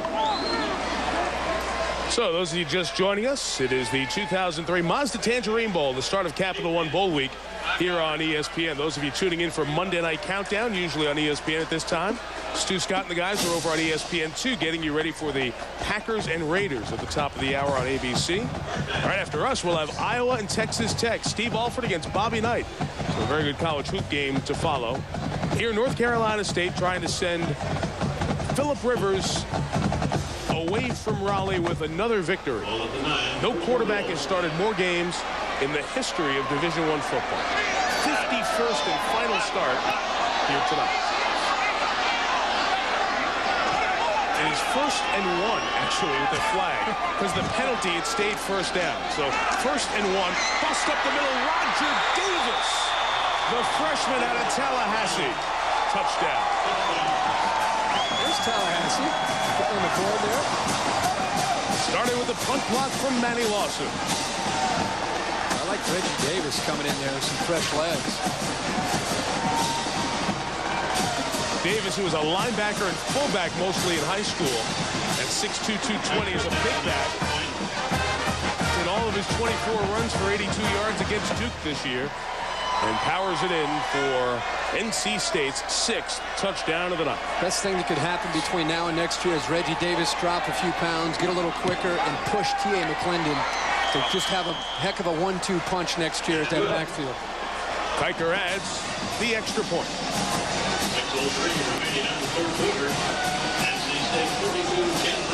So let's see, 7 possessions, 6 touchdowns, and a missed field goal.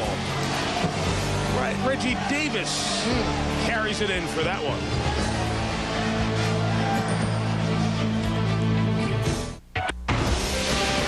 ESPN's exclusive presentation of the 2003 Mazda Tangerine Bowl, presented by Mazda. There's a soul of a sports car in everything we make. In part by Duracell, trusted everywhere. By City Identity Theft Solutions, free help getting your life back. That's using your card wisely. And by 1010-987. Give it a try. North Carolina State has scored over 40 on 6 different occasions this year, and the Mazda Tangerine Bowl makes it 7. And we still have 21 minutes of football to play. In the hands of Clark Green. This return comes across the 20 and out to the 22-yard line. Mark Mangino gathered his team during that commercial.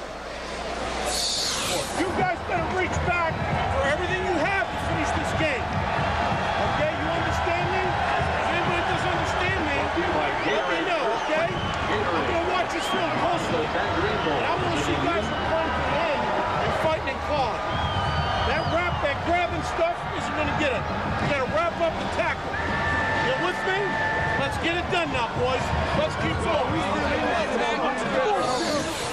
National TV down 42-17. He doesn't. Don't quit. Don't embarrass yourself.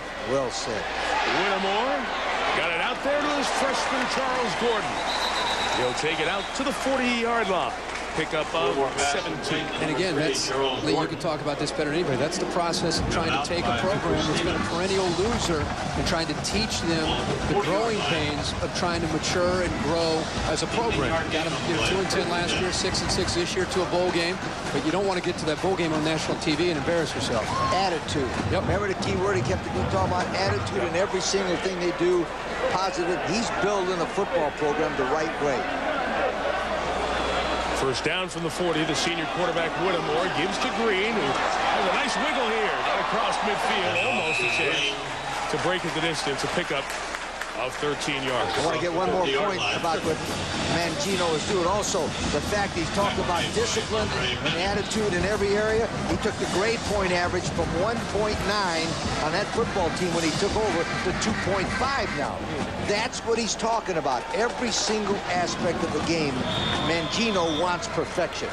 And you hear so many coaches who have that philosophy talk about not just discipline with football, discipline with your life. Go into class. If I find out you're not going to class, you come see me and we're going to talk. You do it a second time, there are going to be consequences. You do it a third time, and I'm going to call your parents.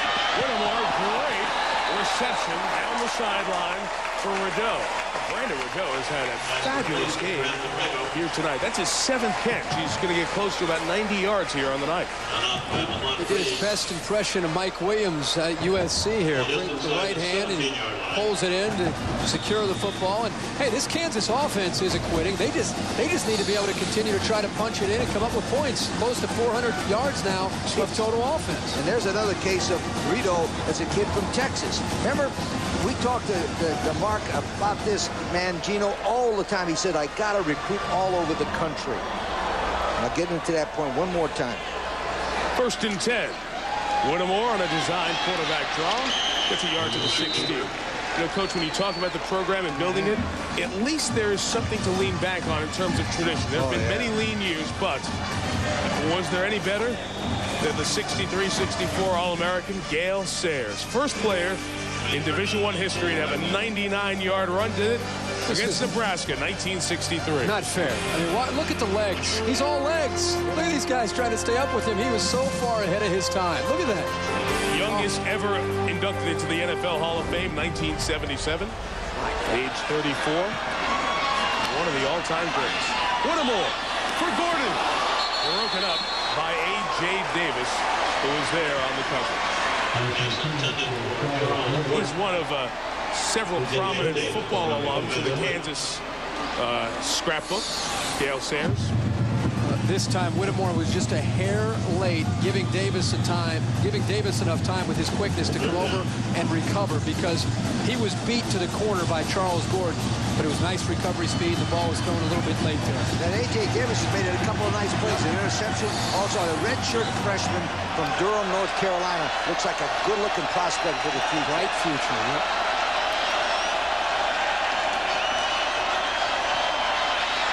Whittemore cannot get away from the rush. Mario Williams, the freshman All-American, brings him down back at the 22. Fourth down. They'll certainly go for it here. We keep talking about freshmen on this defense, and Mario Williams ended up with 4 sacks at the end of the regular season. There's his 5th. They talk about his athletic ability. You guys, we touched on it earlier, 6'7", 255 pounds. You imagine him as he grows into his body. I mean, allow him to lift weights in the offseason. By the time he's a junior, he is going to be a man. Well, Lee, I was wrong and you were wrong. They're going to come out and try to get the field goal here to make it 42-20. Well... Johnny Beck a shot. He kicked most of the year. Just over 50%, 8 of 15, but he's stronger legged, so he'll try. Let's see what officially Marty Aronoff says a 40-yarder. And I think it was going sideways as it went through. It still counts for 3. 62 points here tonight. We still have 18 minutes of football left to go. When we come back, more on Phillip Rivers. We'll talk to his family, and you'll hear more of why he's such a class act in college football. This is no ordinary music. Back here in Orlando, the 2003 Mazda Tangerine Bowl. Phillip Rivers of NC State leading 42-20. Final collegiate game for one of the best in NC State history. Had his jersey retired. Only 7 other men had that honor in NC State football history. Down with the all-time greats. He still has another quarter and change here. Up 22. Deep kickoff here. Davis is going to be forced to take a knee. It's a touchback. Back at the 20-yard line. Long field for Rivers and company to go. Well, as we mentioned earlier, Phillip Rivers' career is certainly taking a sideways jaunt that most don't experience. He married his junior high school sweetheart, Tiffany. They have a now 17-month-old Hallie, and both were there to watch husband and daddy get his jersey retired for the last home game. And there they are here at the game. I thought it was neat when getting tired. Yeah, when Phillip and Tiffany were going to get married, Phillip asked his dad, asked her dad, and then asked Chuck Amato before they got married. Here's Jerry Punch now up there in the stands. Doc? And Michael, I'm up here with the entire Rivers family. If you take a look to my far left, there's Grandma Joanne sitting down here. This is his little brother Stephen, who's 11 years old. You just saw Tiffany and Hallie here, 17-month-old Hallie. I got Dad Steve to my right, and to his right is Grandpa Bob. And Steve, I've got to ask you, we just showed the whole. I could go on down the road, but we only have a quarter left to play. You know, we know how much your son enjoys college football. What are your thoughts as you watch him play his final football game in a Wolfpack uniform? Well, it's just hard to imagine that we've finished 4 years. I can tell you that, you know, if we can hang on and win this game, he'll be happy after it. We'll all be happy, but it'll be a little bittersweet because what a tremendous 4 years this has been for us, our family, and for Phillip especially. But it's just been such a blessing. The Wolfpack family has just been so special to us, and will always be. It's been a great 4 years, but it's certainly a short one. Of all the records, all the yards and all the records that he's accomplished from the Atlantic Coast Conference at NC State, what do you think he's most proud of? Everything he's done in 4 years, what is he most proud of as a Wolfpack quarterback? Well, I don't know. He just loves this game so much, and he loves this team. Every team that he's played on so far, he loves this Wolfpack family. And I don't know, it'd be hard to pinpoint any stat because he's not a stats guy. He's more about winning and losing and trying to win and being a good guy and a good person and being the best football player he can be. So the only thing he would say, I think, would be he wished he'd have won a few more games. He wished he could have helped his team win a few more games. And that one I wanted to ask Dad here before we go about his thoughts as a coach, Dad. Your thoughts about his ability to play at the next level. I know a lot of the scouts are saying they think his mechanics have improved significantly in the past 18 months. Well, I tell you, he's had some great coaching here at NC State. Coach Chow got him started with a mind game, and Coach Signetti and Coach Mazzoni and these guys have just really worked with his footwork, and he's really seeing the field about as good as you can see it right now. So I think he's going to be a good NFL player. Well, Steve, thank you very much, and thank you for sharing your young man with college football for the last 4 years. Steve Rivers, the father of Philip. Thank you, Doc. Charles Gordon takes the first punt of the night, picked up one block, goes up the middle, the flag is down. So he's out at midfield, but it will come back from the spot of the foul, and Kansas will have it back near the 30. Austin Herbert came in to punt. I want to mention him because it's the first time he's done anything all night. A second flag comes down after all of the players start to separate. So let's see how they'll split this out. We may have a hold or push in the back and then a dead ball personal foul here. You mentioned Austin Herbert. The fact he's a senior in the last 3 bowl games, he averaged 43 yards a punt. This guy's a nice-looking prospect for the NFL. I thought he may have showered up at halftime. I'm glad he stuck around for the second half. Well, there it is. 2 separate fouls. 1 a dead ball foul. So the marker there is Austin. Yeah. Every punt in this century. Well, since 2000, 2001, 2, and 3. So caught you off guard there for a second. Yeah, we got you. What are you talking about? Get to the receive team. After the play, dead ball, personal foul, gets the kicking team. 10-yard penalty, followed by a 15-yard penalty. So when they mark it all off, I think it'll be around the 44, 45-yard line. Lee, watching this still? We're all right. Over it. 122 to go. And we got plenty of time. 2 minutes and 35 seconds left to go in the third quarter. That's what, 2 more series? 2 more series, he should have that. Well, first 3 and out. First chance that Tiffany and Hallie didn't have a chance to cheer husband and dad, taking the team down into scoring position. Philip's been able to work the balance, too. You know, you're married, so you hang out with the guys as a quarterback. It's part of being a leader, but you have to go home and do the dad stuff as well with a 17-month-old at home. Whittemore in Kansas, good field position, not out of this game yet. Try a little trickeration and have some space here for Mark Simmons. 8 yards out to the 48-yard line. Well, a reminder, as soon as we're done, we'll see if Iowa and Texas Tech can put up this many points. Bob Knight and Steve Alford, they're getting along now. Now they're buddies. Alford's been down there and talked to Bob Knight, brought a notebook down, spent a whole day talking with his old coach, filled it up to get some of the knowledge from one of the best all-time coaches in the sport. Iowa, Texas Tech coming up as soon as we're done tonight here on ESPN. I spent 10 years with Bobby Knight, and I think he's the greatest teacher of defense in the history of basketball worldwide. I'll tell you why in a second. There's a lot of teasing here. Next play, stay for the next play. I understand. There's a penalty marker. They want to hear your point, Lee. I was with him 10 years, and I used to have guys come in from Wake Forest to talk about the zone blitz or whatever, or maybe a guy from Duke. He used to have him come from Ethiopia, Moscow, China. I know you're serious. I'm serious. You're absolutely serious. Every country. I'm telling you, the guys would come from all over the world to sit and talk to Bobby Knight about basketball defense. On the offense. 5-yard penalty. So while you were holding court with Duke and Wake Forest, they were breaking down. He was breaking it down with China, Ethiopia, wherever the guys. And I'm telling you, they would come in and they would just sit there like they were going to visit the Pope. You know, in the Catholic Church, the guy was. I'll do whatever you want to do. That's okay. Come on down here. And Bobby would take him and go through it step by step. The guy's the greatest teacher, I think, in the history of basketball when it comes to teaching defense. And was real supportive when you guys were there together, right? Yeah, he really. I enjoy. You know, Mike, I enjoyed working for him. Sergeant Reed on the move. As long as you didn't win too much. No, I enjoyed working for Bobby. It was fun. You know the thing about me, I must have been dumb. I was a head football coach in college for 14 years at the two world's greatest basketball schools, Louisville and Indiana. Well, now wait a minute, sweetheart. There are some people in Lawrence, as we watch this 15-yard run by Clark Green, saying, hey, what about us, world's greatest basketball schools? So I said I was at two of them. But some of the challenge that Mark Mangino has to deal with here.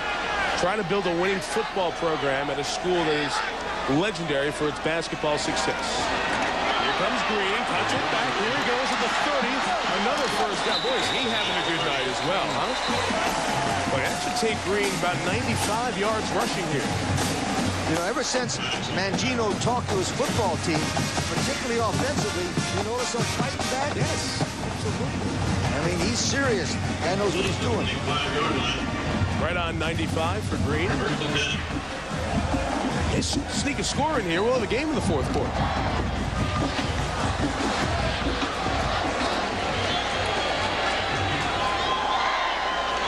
Mangino, just like a mile from Pennsylvania. Whittemore is going to run this one. Took a hit. He's been taking a lot of hits. Oliver Hoyt delivered that one. Whittemore gets up off the deck, and the quarter's about to run out, so maybe they'll just let this run down to the fourth here. Brentwood, Tennessee. Nobody wanted him except one AA school, so it's exactly the path he followed. Tennessee Martin, redshirt, knee injury, transferred to Fort Scott Community College, MVP there with a shoulder injury. Comes over to Kansas, good year last year. Third team all Big 12 this year. And a chance to go up against Phillip Rivers tonight. And a chance to keep his team in the game when you come back. Rivers has thrown 4 touchdowns. State leads by 22. Kansas is driving as we go off to the fourth quarter.